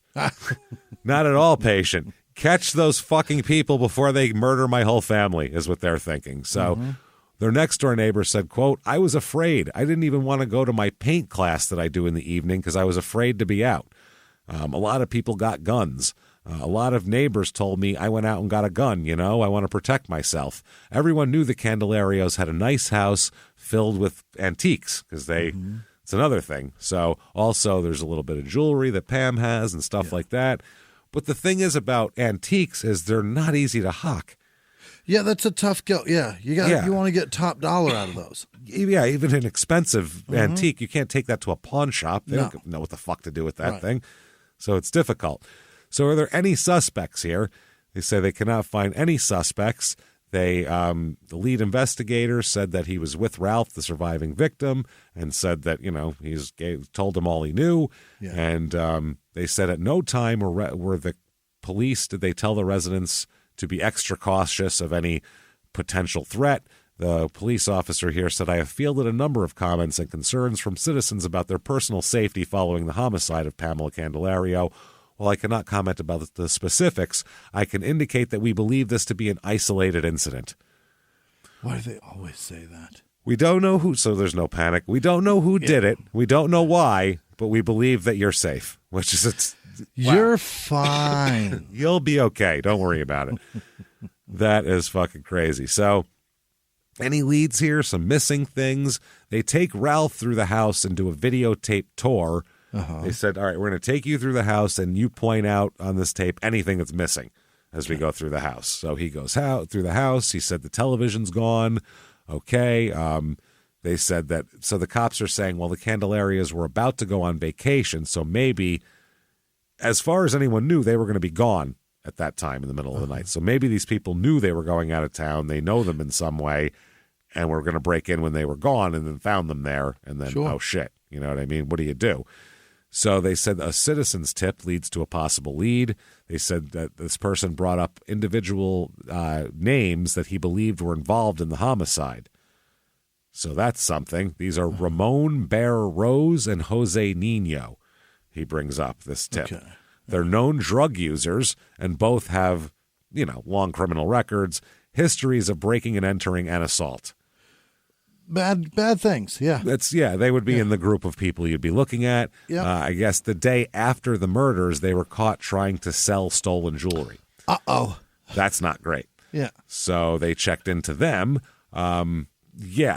So that's what happened. Pam's daughter, Shannon, found herself being mad at Ralph for not preventing what happened, for not, protecting the situation. That's a tough anger, right? That's hard. Well, she said, quote, I was angry at him. In my mind, I was like, why didn't you protect my mother? That's your role as her husband. Yeah, but if there's criminals coming in, home invading, it's kind of, can't really blame him for that. I mean, so yeah, it's a little bit difficult, obviously, what's going on here. So a few weeks after the murder here, another thing that happens is Ralph says that not only was he beaten, but he didn't want to say it first, but he was also sexually assaulted in the bathroom. Oh, no. He said while he was being held captive, he asked to go to the restroom, and that's when he was sexually assaulted. And he said that he didn't say it earlier because he was embarrassed. Yeah. And it was difficult for him to talk about. He's a religious guy and shit like that. Maybe that's how it goes, and that's what the cops think. So Ralph tells everything that he can remember to the police. He writes it out in this real long thing. And then in addition to that, he also takes his hand-typed story that he wrote for the police and drops it off at the Huerfano World Journal, the newspaper. The Huerfano? Yes. To answer questions. He said everybody's asking him questions, so, he's going to tell. Okay. And he says, quote, "To whom it may concern. Uh-huh. The following account I am recording to the best of my memory during the week following the death of my beloved wife, Pam. It is what I can remember. I must start on Tuesday evening because I had to go back and piece together the day's events one bit at a time as I could. I wish I had more time to recover, but time and circumstance won't allow that." Okay. All right. Tuesday evening, Pam and I had dinner at about 6:30. She made chicken and rice, and we had half glass of red wine each with dinner. Red wine with chicken? Come on, guys. It's a bad pairing. Doesn't go together. Unless that's Parmesan. Even then, it's sauce. That's a tough go. Yeah. You can do it. You can pull it off. I'll drink that, but it's still... I don't think Pam's making chicken parm out here in Walsenburg, probably. No, it's fried. It's definitely fried. Yeah. Or baked. Yeah. Then we sat down to watch some TV. Some Frasier, some Star Trek Voyager, and White Collar. Wow. Catching some Frasier syndicated reruns. Yeah. Star Trek Voyager, and I don't know what White Collar is. Do you know what I got that a is? feeling it's going to be something that back then was new, like One of those, like Suits or something. Oh, okay. I was going to say, one that sounds like a 1 hour, one of those drama. Yeah. Pam took her bath at 9 p.m., and I took mine at 9:30. We were both in bed by 10:30 approximately. Okay. The morning of January 15th, 2014, at about 2:30, I got up to go to the bathroom, went out of the bedroom into the hallway upstairs, and noticed a downstairs light was not on. So I went down to check why. Mm-hmm. I would assume a bulb blew out. Bulb burn out. Somebody flipped it off. Something. Accident. Nope. It's got to investigate. Yeah. I heard something downstairs as I got to the bottom of the railing. I turned and someone hit me in the back. Oh. Okay. I tripped forward and went toward the front door when someone else hit me in the head from the side room. I got a glimpse of this person, a tall, dark man with yellow glasses, short curly hair, wide nose, large lips, and marks on the sides of his face. I could not see his eyes or ears. So it's Dennis Rodman he just described. Yeah. I believe, right? Is that who he just described to me? Yellow glasses, short curly hair, wide nose, large lips, marks on the side of his face. Tattoos? Anything? Red or green up top? Anything? Madonna on his breath? Yeah. Anything like that? Carmen Electra? Any supermodel that any man would fuck blowing him? Anybody? And is that on the agenda here? A moment later, I was lying on the floor unconscious. I don't know how long I was there on the floor, but I started to hear noises. Noises upstairs, noises in the kitchen. No lights anywhere on. I knew something was wrong. My head hurt. I was dizzy. I could not see clearly, but I tried to get up a couple of times and finally stumbled toward the kitchen. Okay, so there's stuff going on, noises and things and no lights, and he's coming from an unconscious state and stumbling toward the kitchen because he knows where that is. I turned the light on by the kitchen sink and found Pam lying on the floor by the cupboard.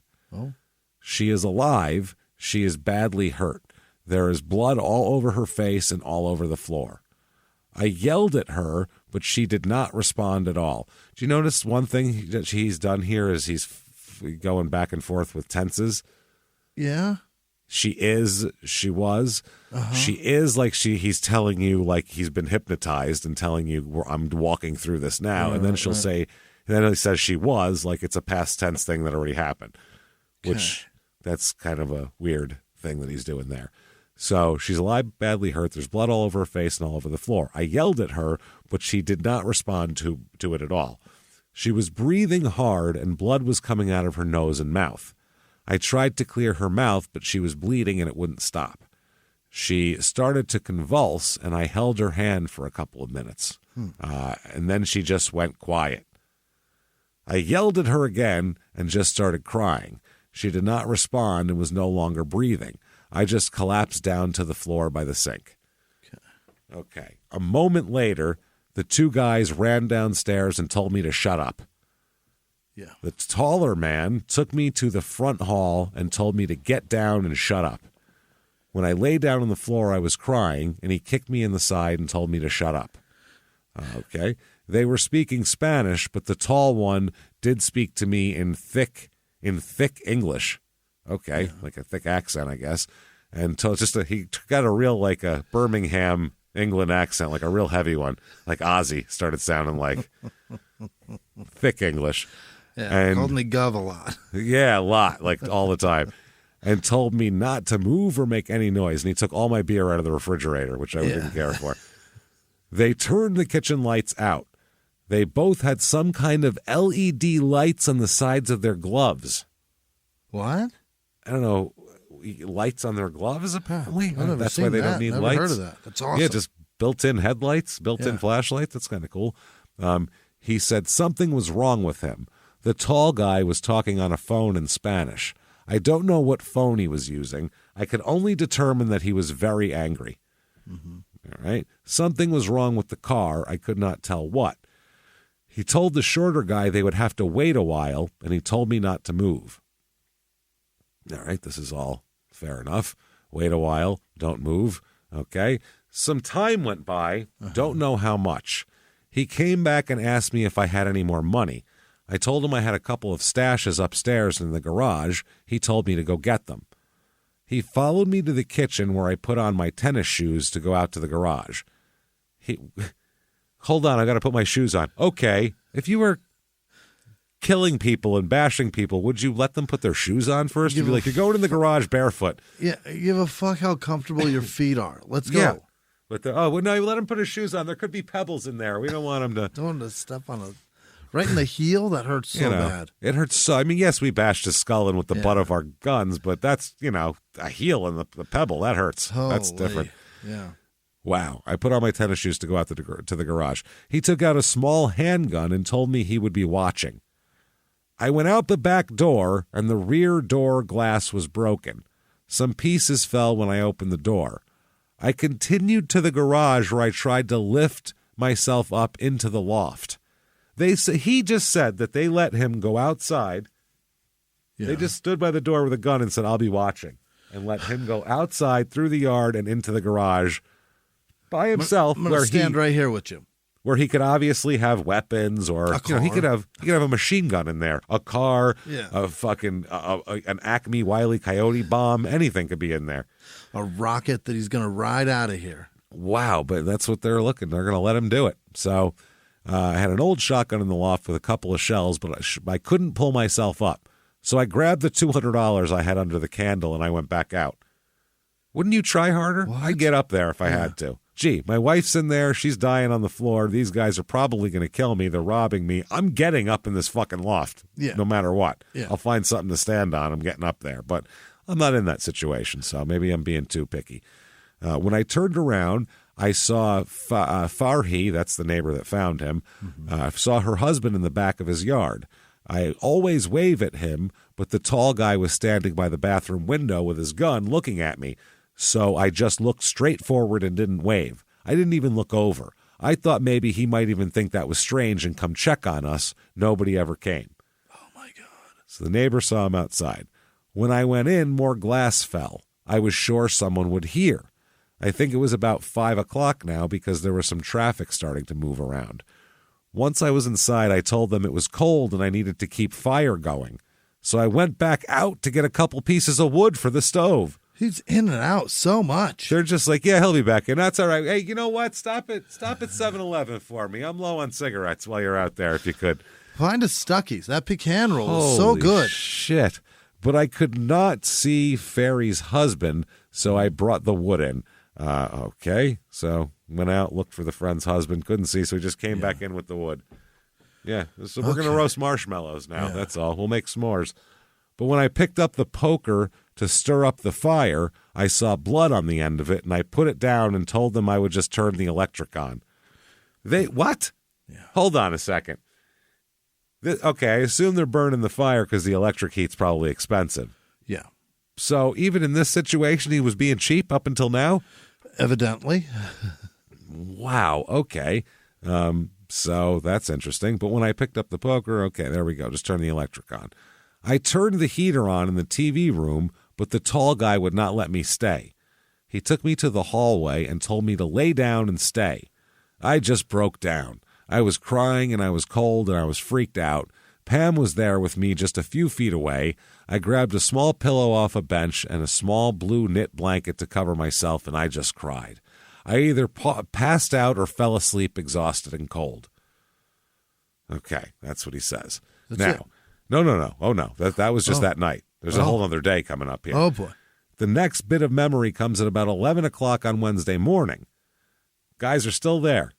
Wow. They're moving in. The one guy brought his kid over. What we're going to steal this place from you. It's going to be the long game, though. We're squatting. I was going to say, what we did is we took your one bedroom, and it's now my daughter's Dora the Explorer room. So that's all set up in there. We got that done. We're squatting, and we're going to do this the hard way. And my wife is making homemade tortillas tonight, so good news. Good news there, right? Yeah. Wow. So 11 o'clock Wednesday morning, the tall guy was walking around angrily on his phone, telling one to andale, and then cursing puta you puta. So we all know what that is. Yeah. More, but I don't know much Spanish. Those are the Spanish words I know. So that's all he heard him say. Luckily, the guy used the only two Spanish words that he knows. That's helpful. Very helpful. Shit he got from a cartoon, shit that he learned from Speedy Gonzales, and shit that he learned from a Cypress Hill song, and that's all he knows. He could have just said the English words, and it's done. That would have been easier. They were in the TV room, and I asked if I could go to the bathroom. Mm-hmm. He followed me upstairs to the bathroom. I went to the bathroom, then washed my hands and face. This is when they assaulted him sexually later, he'll say. And I saw my face was absolutely swollen above my left eye, and I had a cut on my nose. I went across the hall to the sitting room and got my slippers, took off my tennis shoes. What are you, fucking Mr. Rogers now? It's real comfortable. Put your cardigan on and get some graham crackers and shit, and went down the hallway. I turned to go into the bedroom, but he told me no, and he said down. I was trying to get my phone, but it was on my bedstand. He told me to lay down and be quiet. Okay. Well, that's a laying down and be quiet. That's a lay down, be quiet, okay. But then if he needs to go outside, that's okay too. Do what you want. Dick around in the garage, that's cool. He's got some errands to run, that's no problem. He's got to pay the water bill. He's got a lot of things going on. Around 1 o'clock, some glass fell out of the back door. Okay. The guys ran into the fireplace room and closed the door. I thought someone might be checking on the house, but it turned out to be the wind. Still nobody. Why did no one ever come by? I still don't understand. Mm-hmm. Who knows? In the afternoon, he called someone again and started cursing again. You puta and other things. Same thing. So he's just guy's a broken record here. On repeat. About 4 o'clock, things took a turn for the worst. Jesus, has it been better? Now? When was it good? Yeah. This has been bad the whole time. The tall guy was still angry and thought he would come over and kick me. What a weird way to put that. You just say the tall guy kicked me. Who would say he thought he came over and kicked me? Like I could see I made him angry, so he kicked me, but he was still angry and thought he would come over and kick. Like it's just a weirdly strange way to put that. So fascinating built sentence. Weird. I was just resting on the floor, and he typed this out. So this isn't like just they just pulled him in, he just regained consciousness, and then they were writing it down as he was free flowing. That would be a different story. This is a dude that created this. Yeah, he sat down with sheets of paper and crossed stuff out and rewrote it. Like, wow, I was just resting on the floor. Then he pointed his gun at me and fired. Yeah, it just clicked. I can't fully say what happened to me at that point. This continued for almost an hour. I lost all control of myself. I shit in my pajamas. Okay. I peed in them also, all over myself. And they just laughed. Well, I mean, he just went to the bathroom, didn't he? Yeah, but he literally scared you to evacuate. Yeah. He scared the evacuation out of you. That's scared. For a psycho or somebody that does bad things like that. That's funny. Well, that's what he said. They just laughed Great at joke. me. He said, I was laying there in my own shit, and they were laughing. I just broke down altogether. I passed out at some point because when I woke up, it was dark outside. Jesus, and the shit was stuck to you by then. So only the light from the street was coming in. I thought how nice it looked and how it was quiet. But I realized I was freezing. I couldn't stop shaking. I got up and went into the TV room and lay down in front of the heater, just crying and shaking. I smelled terrible. He smelled himself. Yeah. Goes without saying. Jesus. I lay there for a while. Then I decided I would try to go upstairs and clean myself up. But the tall guy came in from behind the fireplace room and told me to shut up and lay down on the floor. Okay, shut up again. Okay. Again with the lay down and the shut up. He told me, do you want to die? I said no. He said, shut up, and I mean forever, or I'll come back and finish you. I just said okay and laid back down on the floor. I couldn't help myself. I just peed all over myself again. It was more than I could deal with. I passed out again. This guy gets emotionally upset, pees, and passes out. That's his... I'm impressed that he can satisfy a woman. That's what I mean. Just pees and falls asleep everywhere. It's pretty interesting. The passing out is what I don't understand. He's just like, man, he just passes out. Like, yeah, he's like a fainting goat. Yeah, he hasn't been repeatedly bashed over the head. No, he's like a Victorian woman. Like he puts his wrist to his forehead and he goes, oh, and he like. I get that this is harrowing, but right. I don't know about passing out. I saw Die Hard, is what I'm getting at. I never saw Bruce Willis have a little faint and a little pee and a faint, and then. Wait till he gets to the sexual assault, for Christ's sake. That's what he's already been sexual. He has. Okay. Yeah. Maybe that's what's happening. Yeah, he's losing all control of everything. Losing control. When I awoke, the sun was coming up and light was in the house. I thought my nightmare was over. But I looked down the hall and I could see Pam's legs in the kitchen. I couldn't, he didn't mention Pam for a long time in that letter. She's been missing. Been just missing out of action here. I couldn't hear anything and the fireplace doors were closed. I mean, when I couldn't hear anything, I mean there was absolutely no sound. No voices, no traffic, no dogs, nothing. I was so cold and dizzy, but I got myself up and went over to Pam, and I just lost everything. I yelled. I pissed my pajamas again. Doing a lot of pissing. This guy is. I haven't heard of him drinking anything. No. But he's just got so much piss, just really at the tip, right at the top, ready to go. It's everywhere. My goodness, Jesus. And I just went for the front door. I didn't think. I just went. Maybe I could get the help. Maybe I could get help if it was near. So he's just stumbling out. I stumbled down the front steps and saw Farhi to my right. I yelled to her for help. I was walking. I made it to the second set of steps and went down. But when I turned to go to her, I lost my balance and fell on the sidewalk and hit the right side of my head. I asked her for help for me and Pam to check on her, and I remember her calling 911. Then I lost focus. I was so cold on the concrete, but I was already freezing. Plus, he's got a lot of pee in his pajamas. When the paramedics arrived, I remember them talking to me, but I don't remember what. I vaguely remember them cutting my clothes off. I was shaking and I couldn't stop.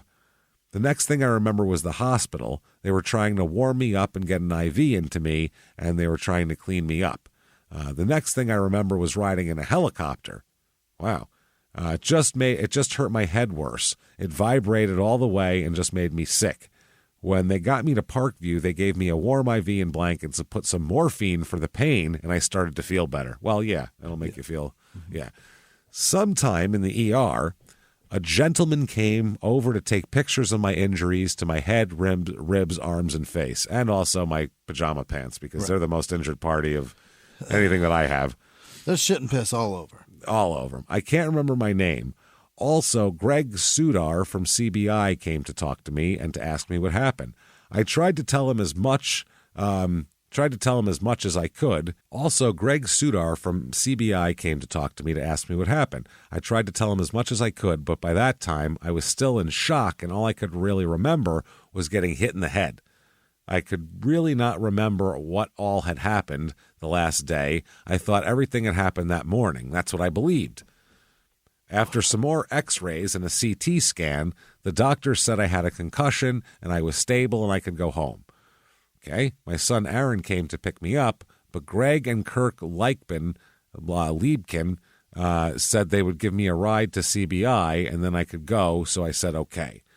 Little did I know what trauma was to unfold next and how badly I was to be treated for the next 11 hours. I was mistreated, bullied, intimidated, tortured, and coerced for the next 11 hours. Yes, I repeat, 11 hours. About what? Well, he's going to explain. Kurt took me to the CBI office in Pueblo around 1 o'clock and said they needed to ask me a few questions about what had happened. Mm-hmm. I said, okay. When I got there, they said they needed to take my fingerprints. I didn't understand, but said, okay. Mm-hmm. Well, any common sense would go, well, they're probably going to need to eliminate mine and Pam's fingerprints from the other people. So that would make a lot of sense. From a shitload of them. From the killers here. Yeah. So I said, okay. They asked me questions for about 40 minutes, I guess, while they waited for something for the fingerprints. I asked if I could get a drink or something and something to eat and if I could get my prescription. They gave me a drink but said no to everything else. And then I asked Greg if I could get at least some Tylenol, and he said he couldn't do that. Mm-hmm. Finally, they took my fingerprints and then asked me more questions, then let me sit on a couch, and I fell asleep for a while. They woke me up later, and I was cold and asked for a blanket and some clothes, and they said no. They took me to a small, cold room, sat me down on a cold vinyl chair. This is an interrogation room. It's an interview room. And proceeded to grill me about what happened, as they would with anybody who was witness to a murder. Creating really great retail experiences is tough, especially with multiple stores, teams of staff, fulfillment centers, separate workflows. It's a lot. But with Shopify Point of Sale, you can do it all without complexity. And let's face it, acquiring new customers is expensive. With Shopify POS, you can keep shoppers coming back with personalized experiences and first-party data that give marketing teams a competitive edge. In fact, it's proven, based on a report from EY, businesses on Shopify POS see real results, like 22% better total cost of ownership and benefits, equivalent to an 8.9% uplift in sales on average relative to the market set surveyed. Want more? Check out at shopify.com/Wondery. All lowercase, and learn how to create the best retail experiences without complexity. Shopify.com/Wondery.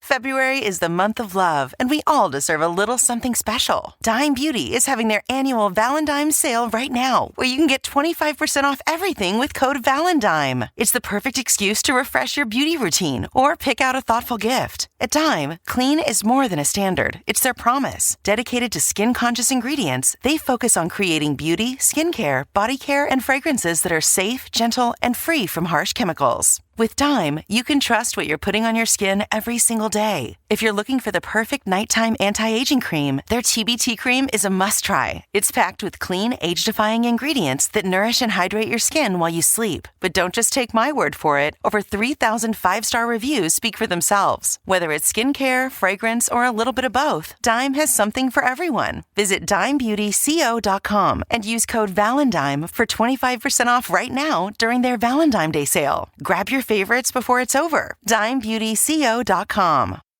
At first, they were pleasant and just asked what I could remember. After a while, they became rude and threatening.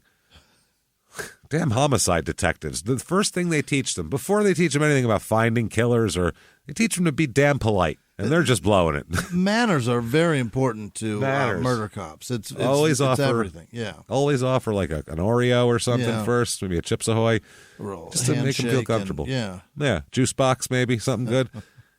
So he said, I was traumatized. I was still dizzy. I was tired. I was traumatized. I was cold. I didn't have any clothes. I was also hungry. But I tried to answer the questions, and I told Pat and Kurt all that I could remember about last night. That I went downstairs to check the light in the stove, and when I got to the bottom, I got hit from behind in the head and got hit above my right eye and was knocked out in the hallway by the front door. I could not remember anything until when I woke up in the morning and found Pam on the kitchen floor. I told them I went over to check on her, and she was cold and not breathing and did not respond, and that I just peed my pajamas and ran out the front door and yelled to the neighbor to please help me and check on Pam. I said I did remember the evening before when we had dinner and watched TV and took out baths and went to bed around 10:30. They seemed angry with me that I couldn't remember more, but what was I to do? I had just lost my wife. I was injured. I was hungry. I was cold, and I was not allowed my medical treatment. How could anyone think under those circumstances? I ask you, how? What I told them was accurate from my memory. I was just missing a whole day and couldn't figure out why. That's all. Sure. Super normal. That's a problem for crime scene investigators. I even asked Greg why I would have dried feces on me. Yeah. If it had all occurred that morning. Yeah. He said he didn't know. Why I smelled so bad like I hadn't showered in days. I wanted to know. Yeah. Okay, because he missed a day. Well, about 6 o'clock, Pat and Kirk finally got me a hamburger and a drink, which I thanked them for and ate. Not even realizing myself that I had not eaten since Pam's dinner on Tuesday night. Then they told me someone else had come to talk to me from Denver and that it would be a couple hours, so I leaned on my cold vinyl chair, propped my head up, and fell asleep. Exhausted, hurt, and cold, without medication, without clothes, in paper clothes, no shoes, no underwear. All I could do was sleep. I was going to say, is he going to pee himself again? Yeah. But all I could do was pee myself. Don't fall asleep, dude. Paper underwear are not going to be very absorbent. Not at all. The gentleman from Denver turned out to be a polygraph guy who explained he needed to give me a test and explained how to do it and asked if that was okay. I said, yes, okay. This took about 45 minutes, and he said he needed to grade the test and come back. In a while, he didn't explain that I knew more about the evening than I was saying, which in retrospect is true, but I could remember what I could remember. Okay. So he's saying there must be some memory in there that, he knows it's in there. But then it got worse, more so than you can imagine. More pee. No.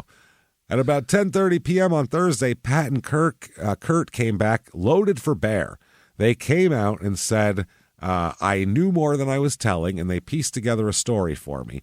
Then they decided to bash Pam, ripping her, saying she was an alcoholic and a drunk, and that she and I had been drinking heavily, and we got in an argument and things got out of hand. Well, it gets worse, he says. After about an hour of this, I told them I was not involved in the hurt Pam suffered, and that we were happy and we were not arguing, and that we were getting to go on our long-planned vacation to our home in Oregon. Then they changed tactics by telling me if it was okay if I agreed to self-defense. First, they tried to scare him. They go, this is a guy who pissed his pants 8 times in a day, so we can scare him into a confession. That didn't work. Then they go, hey, this is I hit my kids all the time. It's not your fault that the little bastard fell down and hit his head. You don't know. Maybe it went too far, but she hit you first, maybe. That's that thing. She said, if I agreed to self-defense, he says, I was shocked, even insulted. They said, well, we know how it goes. She was drinking, you were drinking, she hit you, you hit her back, and this is where we are. It's okay. She hit you back. She hit you, you hit her back. We understand. See what I mean? You pissed all over yourself. We get it. You pissed. She was mad at you for getting shit everywhere again. We understand. He said, quote, it's not okay. I maintained I had nothing to do with Pam's injuries, and I didn't, and I would not plead as some story that Pat and Kurt came up with. It was almost 12:15 in the morning when they said I could go. I was so tired I could not even think, but Kurt gave me one last message. He said, we'll work this out, but not in your favor. Okay. Well, then, I can't even imagine what I had to endure that Thursday. I can't even imagine. You just described it. You know what you... What are you I can't imagine the thing that just happened to me. That's weird to say. I can't even fathom exactly what I can fathom. Yeah, it does not even register to me. I am numb with fear, with hurt, with disgust, with loss. And on top of all of that, I'm trying to recover from my own injuries, both physical and emotional. Not to mention my pajama bottoms are irreparably destroyed. I can't even. They're done. One of their comments in the conversation was that I was not acting normal, quote unquote. I ask you, would anybody who had been through what I had been through those 2 days be normal? No, and I probably never will. I pissed everywhere. You know how much piss was there? I was too tired and too hurt to be angry at the time, but I've had lots of time to think about what's happened to Pam and me. I am angry. Well, I guess you are, huh? At the two people who needlessly took my sweetie from me and in the process destroyed my entire life. That I have to stay behind and live now. I am angry at myself for not finding a way to do more or just getting myself killed too. And I'm angry at how badly the law enforcement of our community has treated my situation and the life I enjoyed with Pam. Yeah. You have no idea who she was, all the good she brought to my life, but all the people around me do, and they loved her like I do, and they are the ones who helped me to endure this injustice and the pain I feel every day. Every day. I had no choice but to face the sadness of my reality last week by planning the services for my wife and taking care of all the other things one must do in such a sad way. Yeah. I didn't even get a chance to mourn properly. And I'm also upset that no attention has been given to the people who did this horrible thing to Pam and me. Yeah. Good God, where are they? Find the Spanish-speaking guys. Just yell puta, they'll answer. I love how you say it. It's so good. Well, that's how he would. Yeah. You know. Colorado guys say it exactly like that. Exactly. That's why I'm saying it, because that's how Arizona guys say it, too. An Arizona guy named Ralph is saying it exactly like that. That's how I've heard them say puta. It. Yeah, puta. Yeah. No fucking spin on it at all. So, yeah, he's doing that in a sad way. Didn't get a chance to mourn properly. I have given all the information to the CBI and to Kurt, including the description of the person I remember. Okay, that's good. And a list of the items they took from our home. I just wanted anyone who had any questions to know what I am going through and that I can't recount this every time for everybody. This is his one. Going to throw this out there for everyone. I'm not doing this again, guys. No, one more in me. That's all I got. I can do I say it all. once. Yeah, he's a Jimmie one time is what he is. One take Charlie right here. Said it once. What's that? And he says nothing. It's too much for me, so please be patient with me. Look out for yourselves and your neighbors, and please accept my heartfelt thanks for all your prayers, cards, flowers, hugs, and love, and pajama bottoms. Yeah. On behalf of myself and my beautiful wife, thank you all. Sincerely, Ralph Candelario. Yeah. The Walmart is sold out of pajama bottoms in his size. It is at least 3 People P's are in donating. his pants. Yeah. That's a lot of P's. So January 16th, 2014 is the next day. Pam's daughters and Ralph's sons are all interviewed as well. So this is when they find them here at about 6:05 p.m. Agent Mark Hodges and another agent interviewed Shannon and Kelsey. Yeah. The two daughters at their residence located in Pueblo. Candelario and Palmer, those are these two here, were identified as daughters of Pam, who were found dead, obviously. Joel and Aaron, the Ralph sons, were also Shannon's ex-husband. They're divorced by now. Yeah. So Aaron Candelario didn't really like Pam, but he said he didn't really care either way, and he just kind of avoided her, is what Aaron said. Okay. Joel said he did not like Pam at all, and they had clashing personalities. So both sons don't like her. That's not good.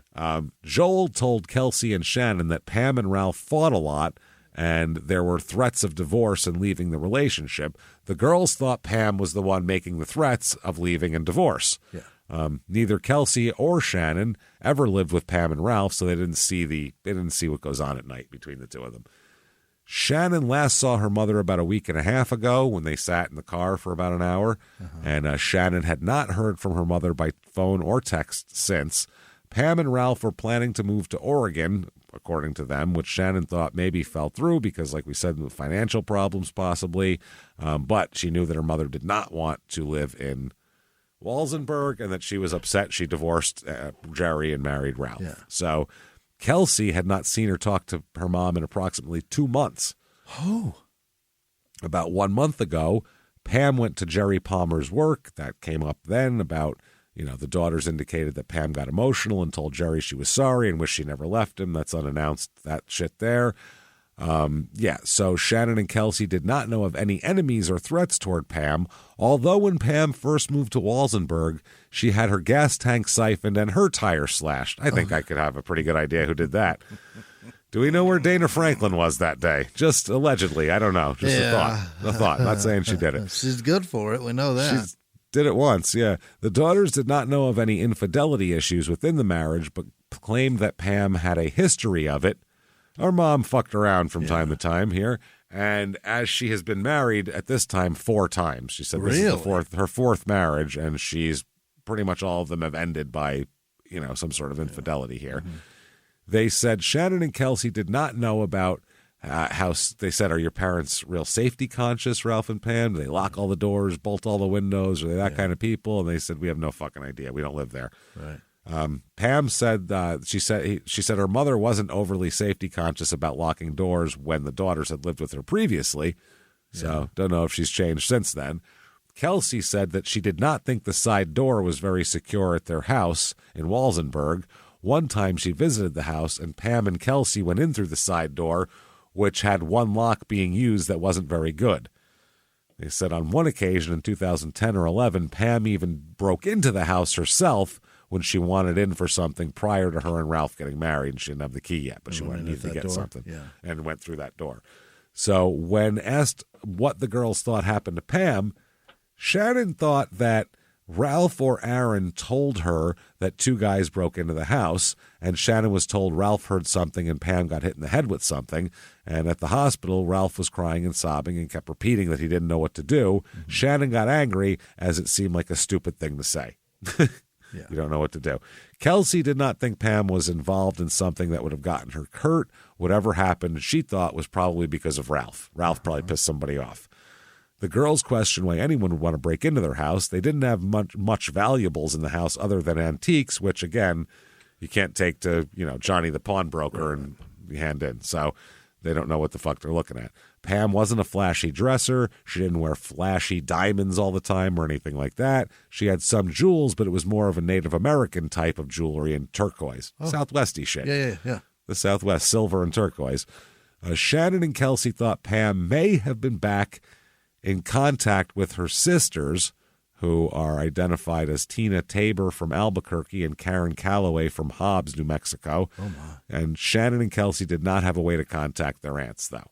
Okay. So Shannon and Kelsey didn't know who else who didn't know Pam, as they said they didn't know any of her close associates. They just basically said, check the church. I mean, that's who she hangs out with. Yeah. And she said, though, that Pam used to have good friends in Pueblo, but when she got divorced, she lost all those friends because they were church friends in Pueblo. I am stumped. They had to start all over. So the investigation continues. Yeah. A copy of Ralph's original statement's been forwarded from the police to the Behavioral Sciences Unit at the FBI. Oh. And they remain in contact with Ralph, checking on his well-being and discussing the crime. They bring up his sexual assault. Oh. And they said that he was sexually assaulted by the intruders. And the police confirmed to everybody that this information had not been reported to them till 2 weeks after the incident. Oh. And that's when he said, quote, he grabbed me with the other hand on my hip right here. Then he proceeded to assault me. So that was the whole awful story, is what he said. So he said he grabbed him there. Now, immediately the police, one of the things they want to look for is any similar crimes in this area, because yeah, that'd be helpful. This doesn't seem like something that you do once and never do again. Like this is you rarely beat a woman to death, rape a man, rape a man who's got poop in his pants. Right. That's a very, very sick individual that's willing to do that. Dangerous people here. Yeah. So Police Chief Tommy McClellan researched other home invasion crimes reported in recent years in Colorado and the surrounding states even. looking for any similarities, the being there for 2 days, anything like that. He said he found none that involved stranger perpetrators who've stayed in a victim's home for an extended period of time. None.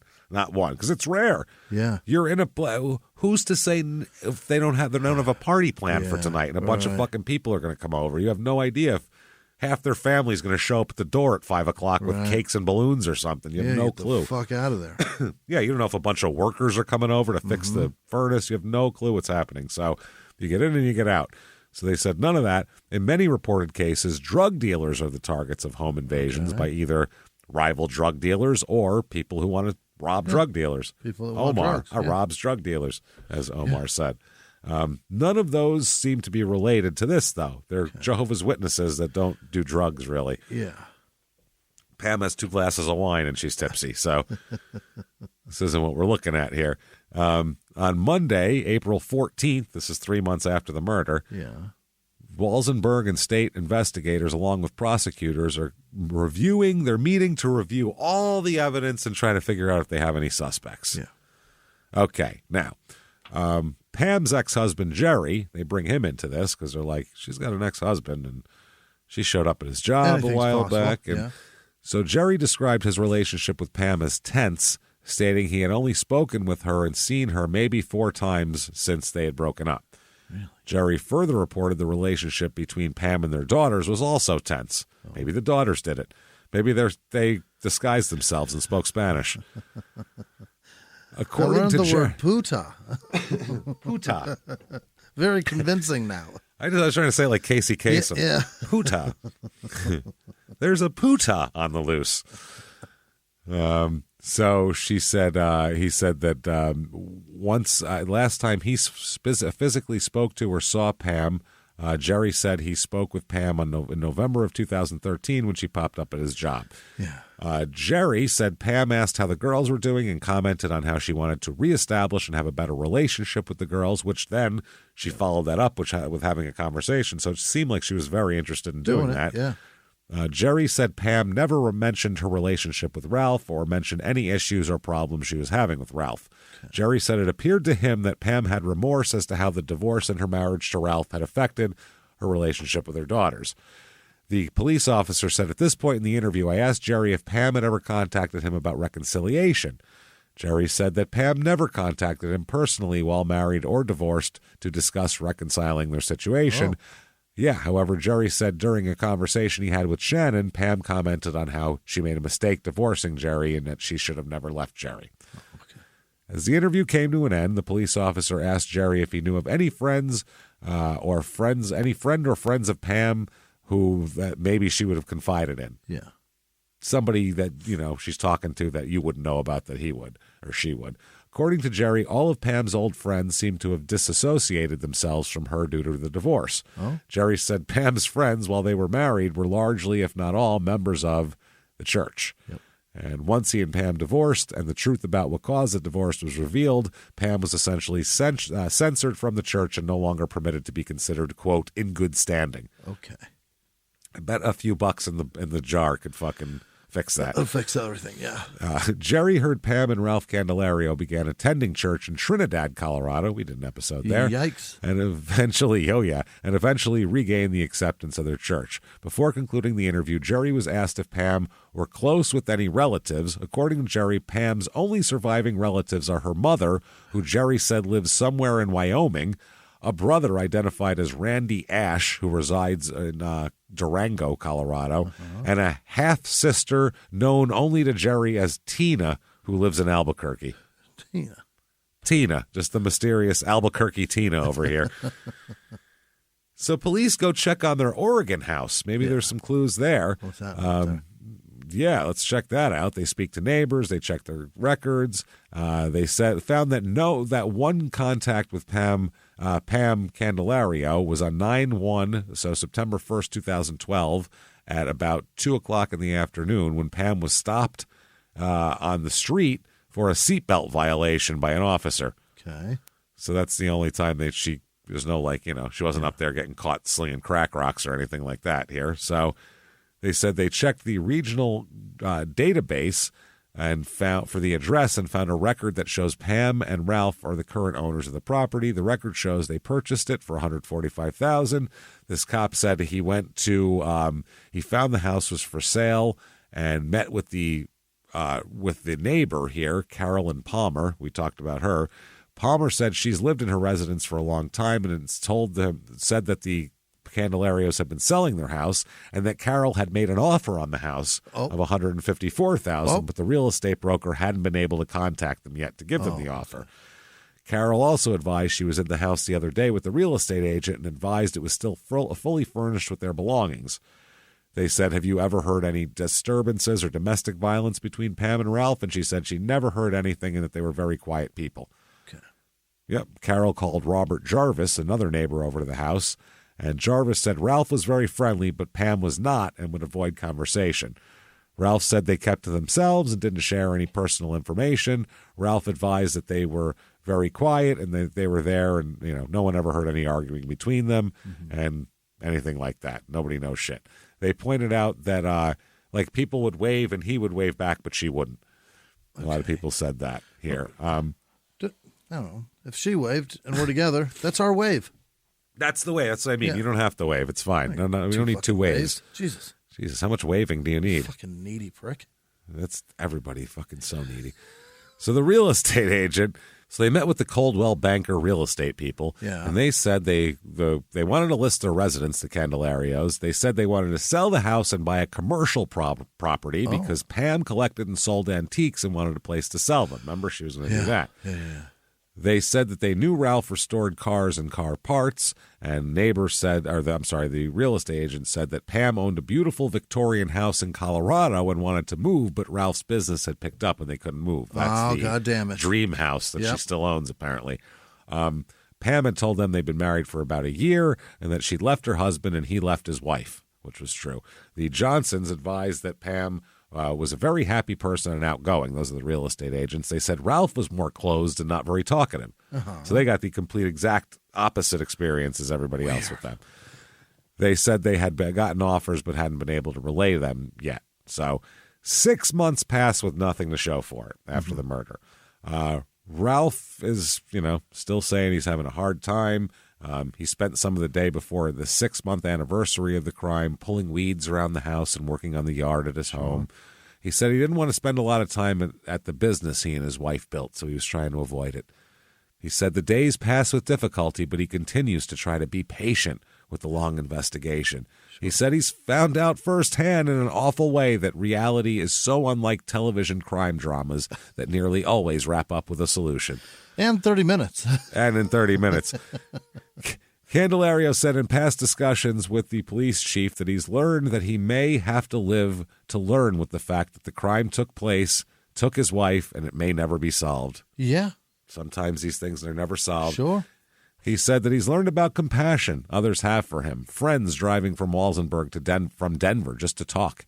He says he remains working with counselors to learn patience and how to cope with the tragic loss he's faced. He said anyone who goes through a tragedy has to find a way to deal with it, find someone to talk to, and never give up. He said, how are you coping with things? And he says, I don't know how to answer that question. There's a lot of frustration. I try to stay busy. You still have to go on, even if it's difficult. It's been extraordinarily difficult. I talk with my counselors, but it's a monumental task. There have been days when I just wanted to give up. That's it. I haven't lost anybody recently, and I got the same. Just give up. Yeah, just want to give up. Sorry. Just want to quit.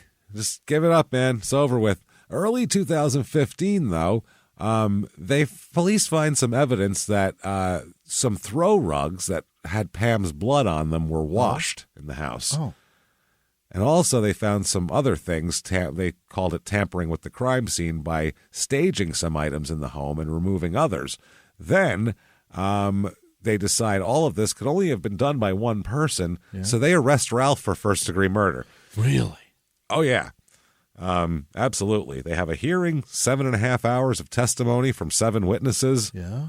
About the whole thing. Special prosecutors call 6 witnesses to the stand, ranging from a paramedic to the State Bureau of Investigation forensic experts. All these different fucking people they bring in. Witnesses also had just like ambulance drivers to see what his reaction was.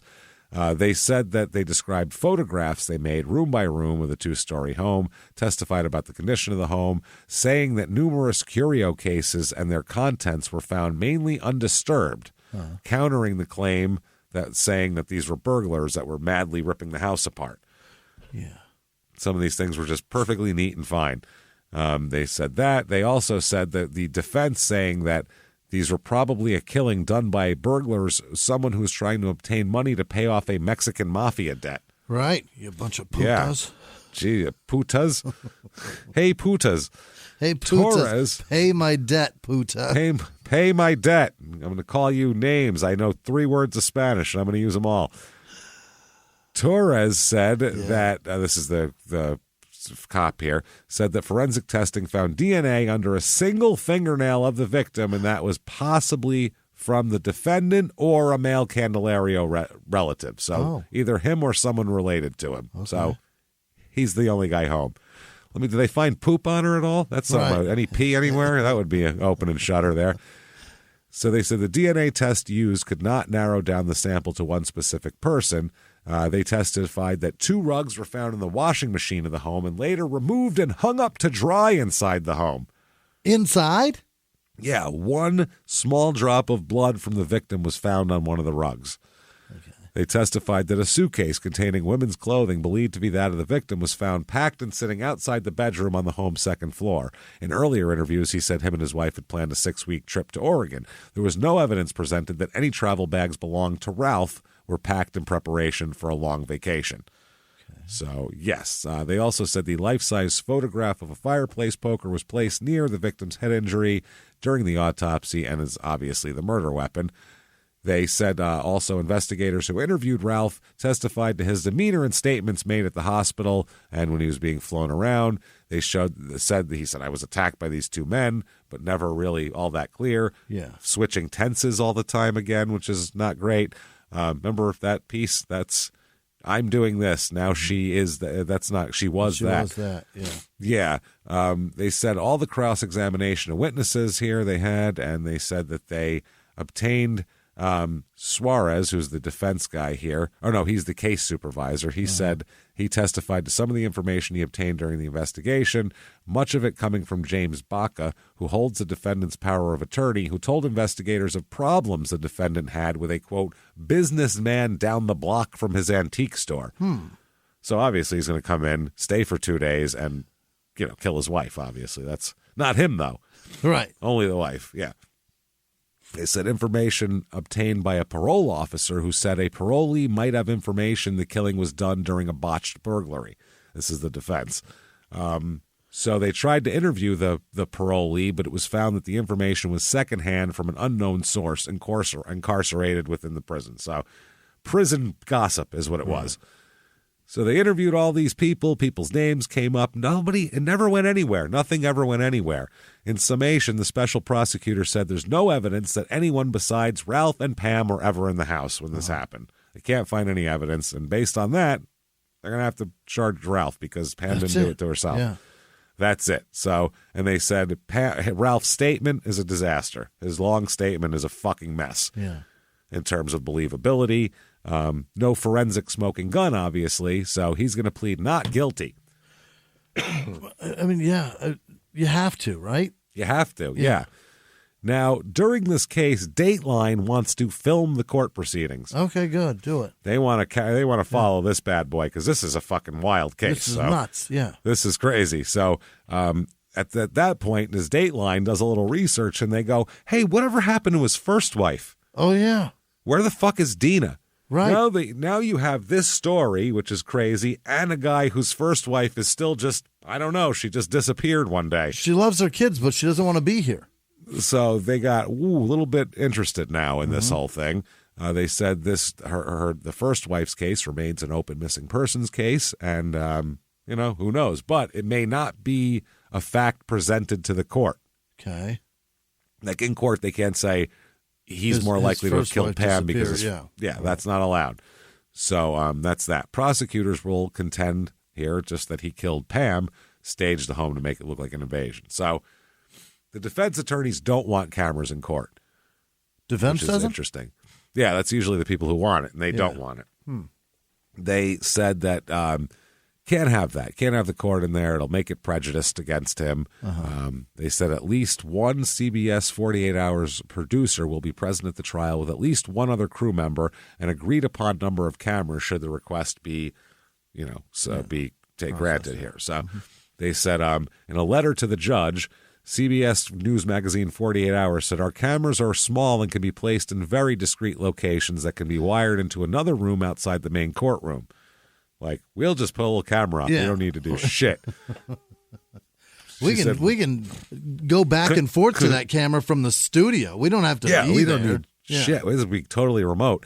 She said in the past, CBS has used small remote cameras to cover trials in Colorado and ensures the cameras are turned toward the ceiling of the courtroom when jurors are being seated or leaving for breaks. If you watched a trial recently, you see they always do that. So one of the two deputy state public defenders advocating for Ralph filed an objection by this, saying, quote, a number of requests for expanded media coverage have been made by various organizations at various stages. This court has denied them all. So why let them do that? So they said in this particular case, the defense anticipates a number of witnesses who will testify about the fact that two other men, naming names, are responsible for this murder. The defense has great concern that the presence of cameras in the courtroom, even discreet ones, will deter these witnesses from testifying truthfully, not wanting to be labeled as snitches. Excellent point. To be killed by the Mexican mafia. So the judge kind of does a halfway to both of them here. He rules that video and audio recordings can be taken of the opening and closing presentations, the verdict, and the sentencing if there's a conviction, but not the testimony. Okay. So the trial, it's a 5-man, 7-woman jury. Or I'm sorry, 5-woman, 7-man jury. Okay. So they said that the prosecution made a pretty strong case, but they don't really have any ironclad evidence. Right. And witnesses for Ralph are like, prison people saying that they heard through another guy that the Mexican mafia killed his family. And another guy who got called in there by the defense as a defense witness and then took the fifth on the stand for some reason, which was weird. So during I think that's a defense strategy. To say, I'm going to ask you very pointed questions about something, and you're going to act afraid of it and take the fifth, like maybe you had something to do with it. And that'll put some doubt in their head. That'll put some doubt in their head. Why is he taking the fifth? It's smart by a defense attorney to try to muddy the waters a little bit here. So the deliberation here, they're sent in to deliberate, and they said the jury would deliberate. It's on a Tuesday is when it ends. There's a little background of the deliberations here. The jury said they deliberated the remainder of Tuesday and all day Wednesday. Okay, and as Tuesday ended, Wednesday began, it was obvious the jurors, they were interested in the whole thing. They were ready to fucking really strap in and have an argument here. So they said the first informal vote was taken Tuesday. The count was 9-3 for guilty. Okay. For the prosecution, though, they need obviously it to be unanimous. So the jury was given instructions and that there were no lesser offenses for them to consider. They just had to decide guilty or not guilty of first-degree murder and tampering with evidence and nothing else. Okay. So they said 2 fellow jurors, including this one here, believed that the defendant to be not guilty and the other guilty, but of second-degree murder, a count not included in the instructions. So out of it's 9-3, 2 of them say not guilty. One of them says, I think second-degree murder, which isn't even an option. Right. So they said voting and conversations and heated debate. They had a whole jury God damn duty it, south of thing Pueblo. Yeah.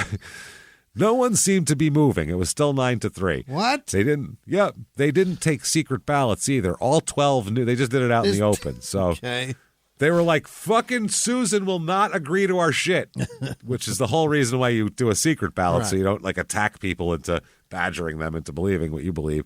The jurors continued deliberations on Wednesday, and the one who believed him to be guilty of second-degree murder finally changed their mind and went to first-degree murder. Okay.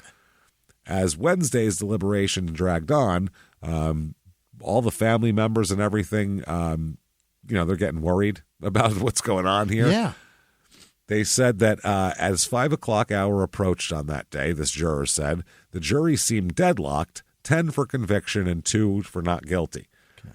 The jury foreman had their hand on the doorknob of the jury room, about to open the door and tell the bailiff the jury could not reach a unanimous decision. Hung jury. Then, this juror said, another juror suggested, let's just sleep on it one more night. One more night, let's sleep on it, and if by the noon break tomorrow we're still deadlocked, we'll all eat some lunch, and then we'll fucking go tell them never mind. But we are going to eat a lunch on the state, though. That we're going to do. Was this Pauly Shore angling to not have to go? I believe it was. What is I believe it was. Like, hey, this is great. Some guy really likes the hotel. Yeah. Woo-hoo. This is sweet. They got all TV channels, man. It's a pretty nice bed. It's one of those heavenly beds. Can we just stay one more night? Sweet, man. Damn. There's no bugs in here. Like at my house. So they came in and they did that. They said, let's do it. We'll wait one more day, maybe. And that seems reasonable, I think, though. That's very mature. Yeah. That is very mature. Don't go in there and go with the hung jury and cost the county and the state all this money all over again. Let's at least think about it and make sure that for sure we are deadlocked. I don't want to wake up and come back here tomorrow morning. We're done. Yeah. That's it. I'm not doing that. 12 other strangers to do this shit again. Yeah. So now Thursday comes, and the 10 members who are the guilty people say that they're for the guilty. Yeah. They ask the other 2 to talk about what was bothering them about the case. What makes you think they're not guilty? Let's talk amongst about yourselves. Discussions led to another look at some of the evidence, some of the photographs. Jurors studied the photos in question.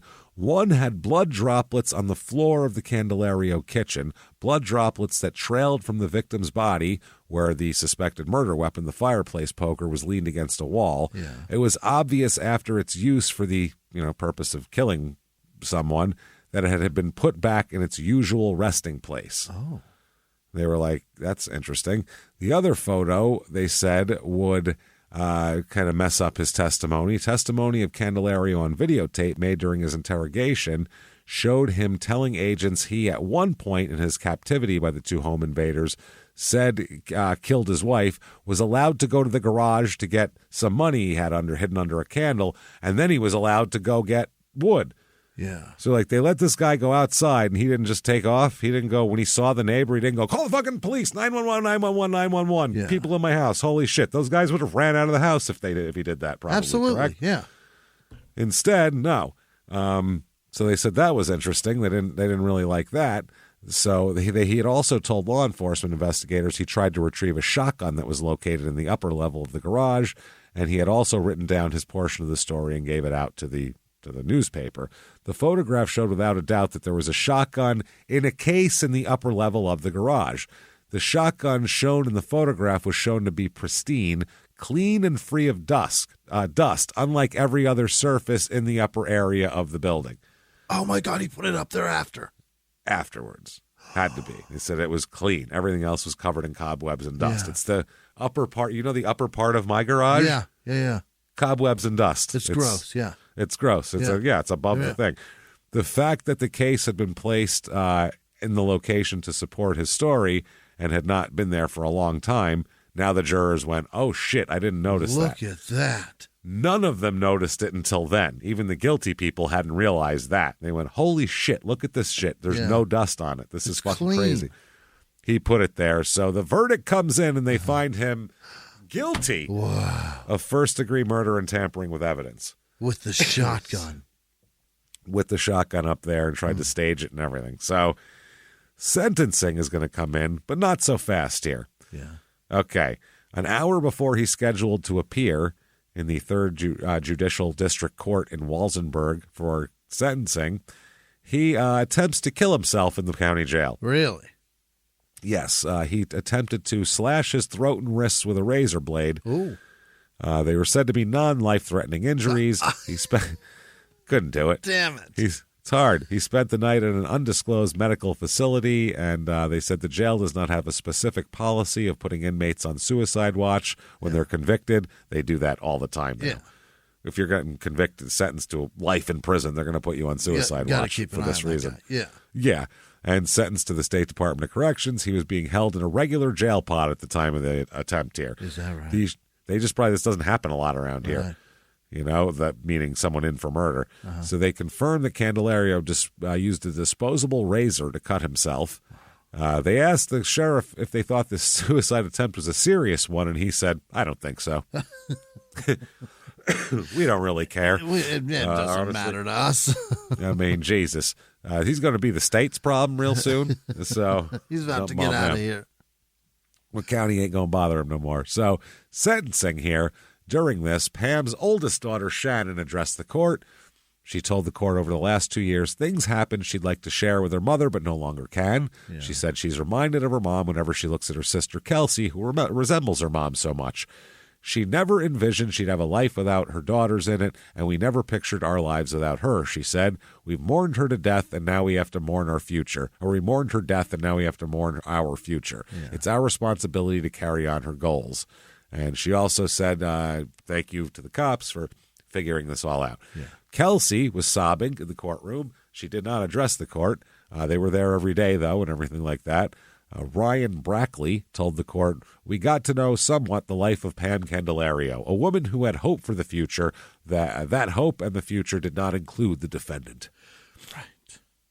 We don't have a lot to say about this defendant. One guy said here, today he faces sentencing for the brutal murder he committed. The court has heard from Shannon Palmer and the Palmer family he destroyed. The defendant has destroyed the lives of his 2 young sons and tried to destroy the lives of 2 young men who he tried to blame for his crimes.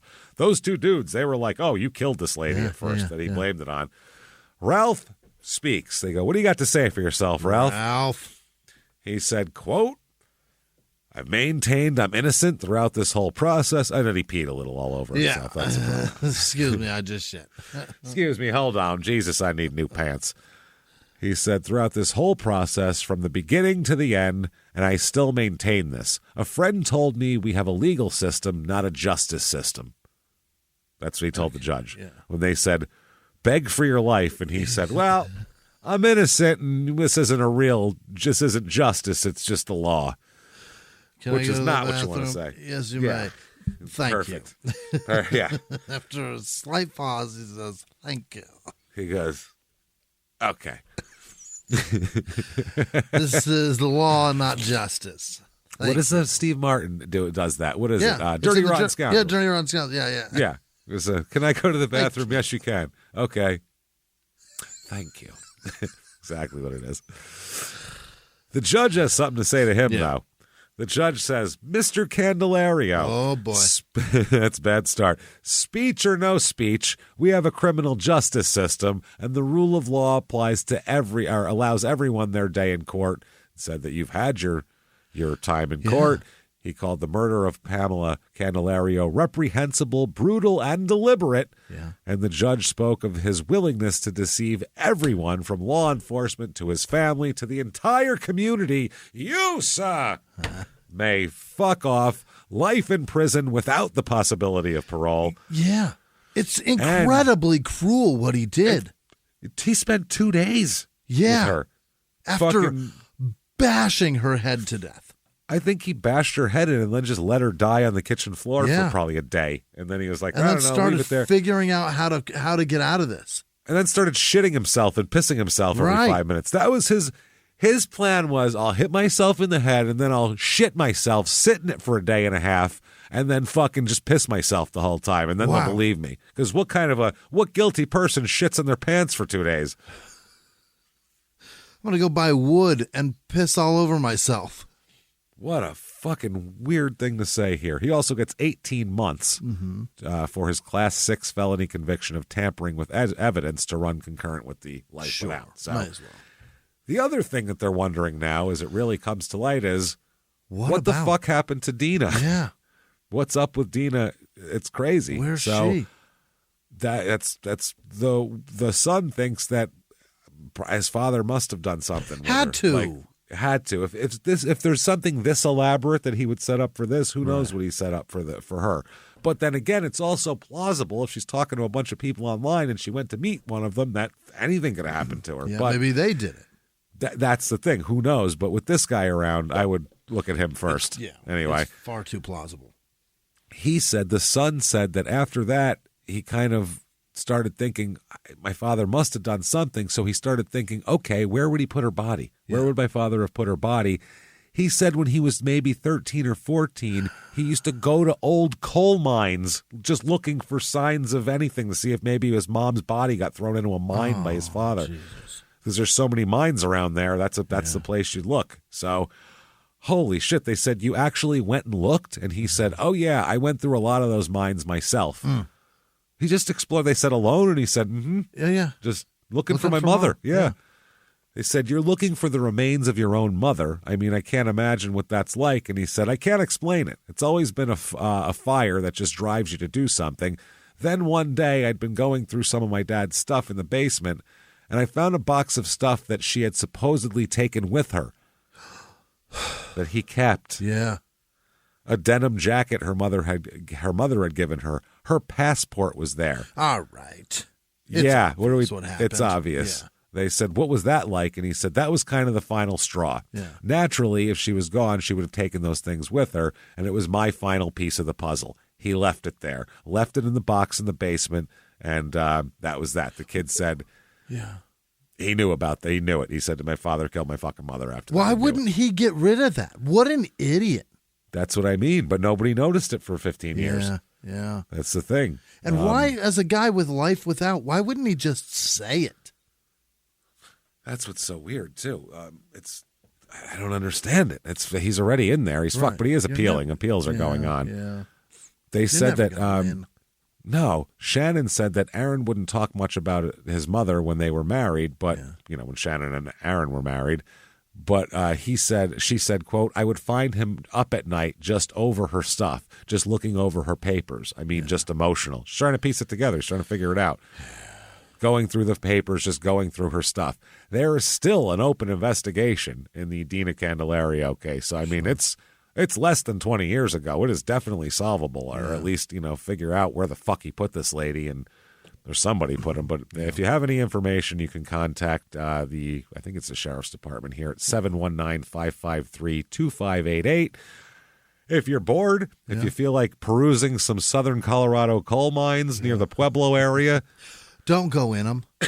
Poke around. Damn it. I mean, if you're going to explore them anyway, while you're in there, if you see keep an eye out for a body.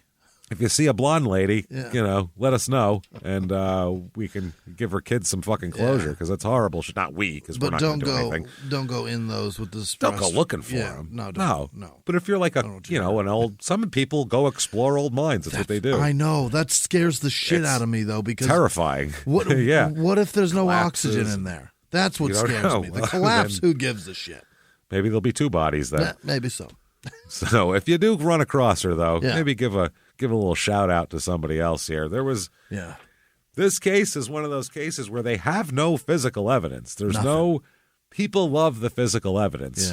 Yeah. That's what you want. Oh, DNA, there we go. Right. But this is ridiculous. Right. And the fact that I think it's the funniest part, the part that fucking messed with me the most, is he was like, all this happened, here's all the details in a very rambling form of something that you definitely how you wouldn't say it to people. Yeah. Not only that, but then he waits 2 weeks and he's like, oh, yeah, they raped me too. Did I mention that? I didn't want to tell you. I didn't want to tell you because it's real embarrassing. But, really? You got, I don't know, man. That's, to me, even grosser, because he's like, oh, they'll feel even worse for me now. Yeah. You know what I mean? That really pisses me off, this guy. I don't know. This guy sucks, especially. I don't know that I need physical evidence when there's no physical evidence tying anybody else to it. No, there's no, that's what I mean. He's the only physical evidence is that he was the only fucking person in the house. Yeah. Two people wandering around a house, raping someone, generally doing leaves some shit. Yeah. For 2 days, they're going to have to piss. They're going to have to shit. They're going to have something around the house. They're going to leave a sign of themselves, a hair, spit, anything. Something, and they don't find shit. So there that is. So if you like that episode, tell the world about it. Get on whatever app you're listening on. Give us 5 stars and say something nice about the show. It really helps drive us up the chart. Right. While you're at it, head over and listen to Your Stupid Opinions, our new podcast. Yeah. Holy shit, we're excited, where we talk about all sorts of reviews of all sorts of things and make fun of them unmercifully. It's going to be so much fun. We're very excited for that.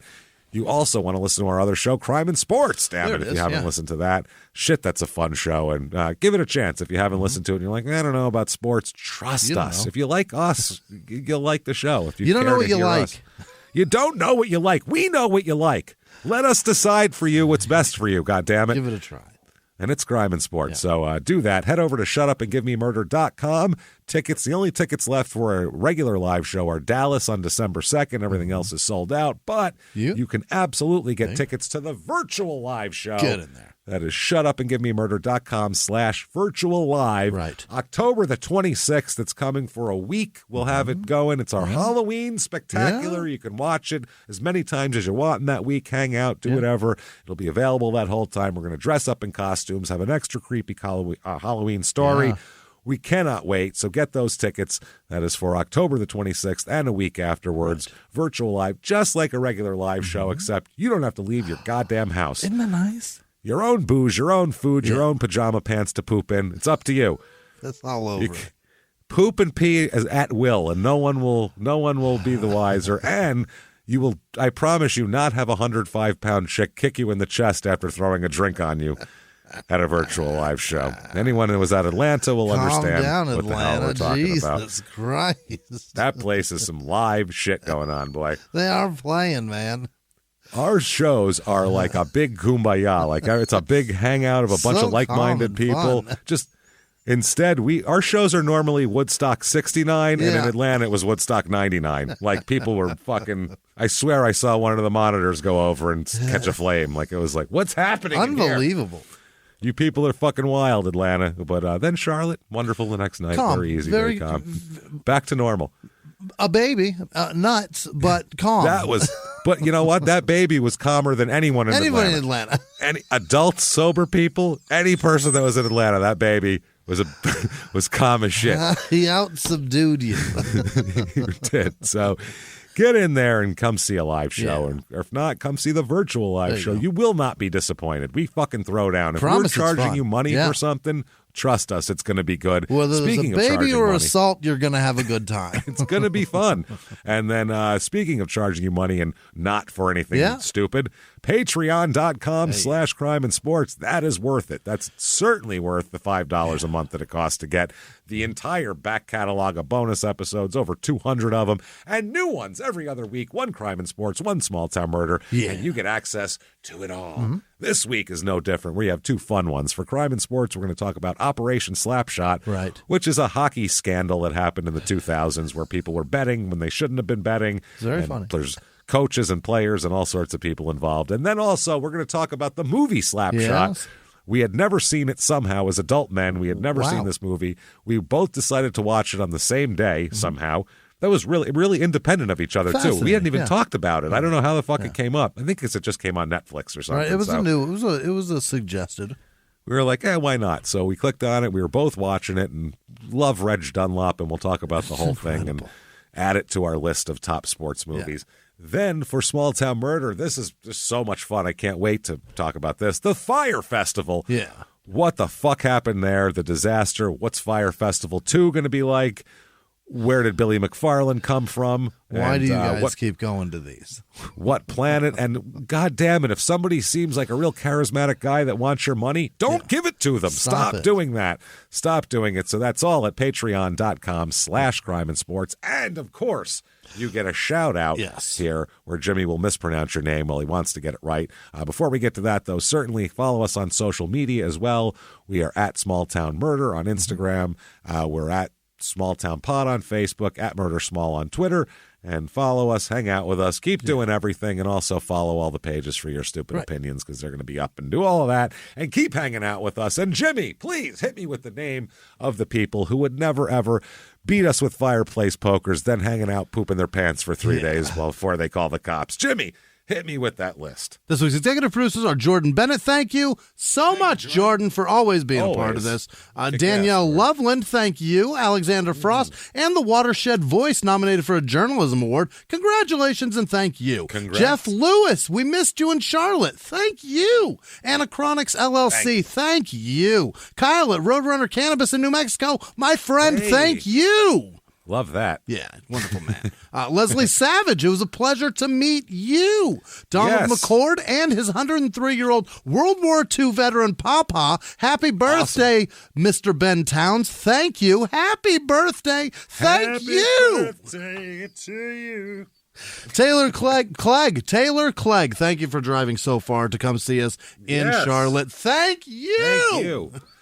Thank you, everybody. Other producers this week are the Scarlet Horbeast and the CIS Movement. Liz Vasquez on her way to the UK. Skip Bayless and Tyler Manfred. Janice Hill. Tanya Willis, giving it both ways. Mildred, happy birthday from us and Debbie. Thank you. Stretch Cunningham. Kyle Norwig. Dr. Cubert. Pam Parent. James Creasy. Snyder with no last name. David Baker. Shitball Weaselhead Jr. Patrick Doherty. Rascal Beardley, Chris God, that was Cerrone. Junior. I thought you were going to say something else at the start of the... I was like, wow, that's impressive. Yikes. Rascal Beardley, Chris Cerrone, Scott Sullivan, Kelly Pearson, Darren Wilkins, Mark Hollinger, Tin with no last name, Mikey Stevenson, Dick Spalding, Sarah Bettler, SLED, the actual SLED, the fucking people who investigate things. I don't think it's really them, but that's the initials that were given. Sure. Alyssa Siak, that's what it is, Siak. Mm-hmm. Derek with no last name, Christine Erickson, Kelly Stroll, Dale Caldwell, Andrea Roberts, Darby Casey, Whitney Adams, Rosemary Garcia, Michael Longwell, Benjamin Ruback, Rebecca Dijak, Shane Gordon, Dwayne Donovan, Seduth, Alexander, DC 2891, Nicholas Akins, Tristan Miller, Jason D, Jodea, Pacos Briggs, Leslie Kennedy, Taylor Holly maybe Hale, Christiana Acevedo, Britt Heath, that's Bree, Crenshaw, Donna Hill, Julia Larkowski, Axel Quivistargard. Thank you, Matt Roberts. Thank you. Mama Kenna, Evan Aroli, Brian Wellborn, Joey Murda, 87, Amanda Milliken, Raven Thompson, Kevin Miller, Percy Miller's brother that's dead. Kevin, no, that's Kids. Kids Meet World, 206. Emily Jones, that's Master P. Jennifer James, Antoinette Nichols, Daniel Sawyer, Drew Sawyer. I imagine those are brothers. Wesley Behar, Miss Shelley Belly Jelly Bean. Adam Grout, the brother of Tile, and also Thinset. Ali Jiao Vip. Ali Yao, VIP? I'm not sure. Jim Kolb, Jabe Richardson, Jabe Richardson, Lauren Gassner, Casey Burns, Liz Sullivan, Donna Taylor, Jennifer Woodard, Katie Tucker, Brian Nature Boy Loney, Ashley Madeir, JV McGill, Tucker Doyle. That is 2 last names. Meredith with no last name, Simon Brown, Nicole Adams, Miss Z, Alicia probably Lopez, Maria G, Jamie Moon, Jody Salzman, Katie Ferrero, Cliff with no last name, Hannah Obey, Arube, O-U-B-E, Ryan H, Carl with no last name, Katarina, D Cave, Scott O, Kev with no last name, Christina with no last name, Justice Haffen, Miss Chestnut, Jason Hensley, Nikki Shepard, Eric R, Noel with no last name, Shauna, that's just Sean Thornton, Teresa Basate, Holly Sneasy, Janir the Bat, Charlie McClanahan, Ruse Kid, Deja Brown, AJ Macy, Michael McCoy, Melissa Hall, I don't know, that's Malaysia an I Hall. And an A. Malaysia? Maybe, perhaps. Sydney Gallagher, Ben Thompson, Donovan King, Kathy Stiltner, Pedro with no last name, Carly Ryan, AJ Ski 123, Matt with no last name, Alex Gibbs, Jennifer W, Ben Nev, Erica Hengi, Coronet Lavelle, Justin Robinson, Alexandra Nan, Allison Paulowski, Jeff Aubley, Jake Danke, Jason Palmer, Bleach Black Cat, Russ Morgan, Jamie Harper, Rogan Helms, Lisa Moody, Jamalin, Jamalin, Bogan, Jabba-labba-ling-long. Misty with no last name, Casey with no last name, Jeremy Fisher, Brendan Sather, Matt Mosier, Jerry Cockrell, Jessica Miller, Max with no last name, Liberty Schumacher, Mara Gannon. Oh, boy. Tony Gruters, Joseph Thompson, Joanne D'Onofrio. Oh, Vincent's wife, obviously. Give him our love, would you? Janelle Johnson, Mike Evans, Bailey with no last name. Grant with no last name. Happy Maggot. AK, Maria Kipsusley, Drew Taylor, Alexandra Johnson, Trish McCluskey, Paige Pieszke, Matt DeFever, David Henry, Uriah Sparks, not Sporks. Whose last name is Sporks? Joshua awesome. Wilson, Matthew Johnny Marks. Sporks. Nice to meet you. Jeanette McMahon, Vienna Castellanos. You know what it is. Amanda Anziano. You know what that is. Courtney Cunningham, Wayne with no last name, Lacey Kotaki. Careful with that one. Beth with no last name, Kakashi 98, Lisa Bell, Lena Marie Jacobson, Christy Kelly, Samantha Wagstaff, Brooke Montana, Brent with no last name, Seda with no last name, Jasmine Lauren, Tiara W, Xander with no last name, Tyrone Bullock Jr., Lisa Wright, Becky Niebarger, Dina, it's Dina Hollister, Autumn with no last name, Beautiful Monster, Liana Schulster, Caleb Nelson, Nathan Dolezal, Shannon McCarty, Ashley Johnson, Brendan Gardner, Bateman, James Spalding, Emma Scott, Wavy Jones, Madeline Biggins. Thank you, all of our patrons. You're amazing. Thank you, everybody, so much. You crazy, wild sons of bitches. We goddamn love you. Yeah. And we hope that you're enjoying it. If, by the way, you do your donation for Patreon and you do not hear your shout out,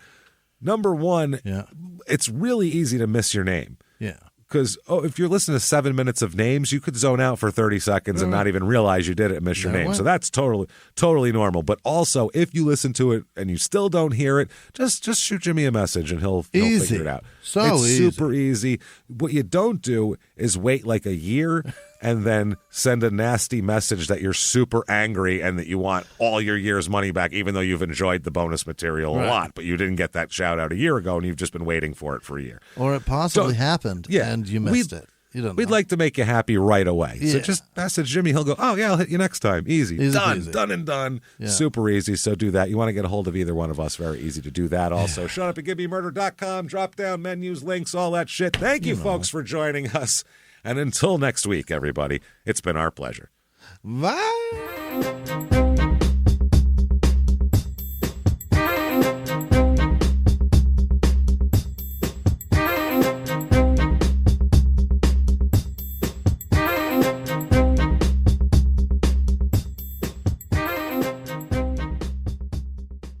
If you like Small Town Murder, you can listen early and ad-free now by joining Wondery Plus in the Wondery app or on Apple Podcasts. Prime members can listen early and ad-free on Amazon Music. Before you go, tell us about yourself by filling out a short survey at Wondery.com/survey. It takes one guy out there to say, who's that Kyle who thinks he can just get on a microphone on a podcast and start publicizing this? From iHeart Podcasts and Tenderfoot TV comes a new true crime podcast, Crook County. I got recruited into the mob when I was 17 years old. Meet Kenny, an enforcer for the legendary Chicago outfit. And that was my mission, to snuff the life out of this guy. He lived a secret double life as a firefighter-paramedic for the Chicago Fire Department. I had a wife and I had 2 children. Nobody knew anything. People are dying. Is he doing this every night? Torn between 2 worlds. I'm covering up murders that these cops are doing. He was a freaking crazy man. We don't know who he is, really. He is my father, and I had no idea about any of this until now. Welcome to Crook County. Available now. Listen for free on the iHeartRadio app, Apple Podcasts, or wherever you get your podcasts.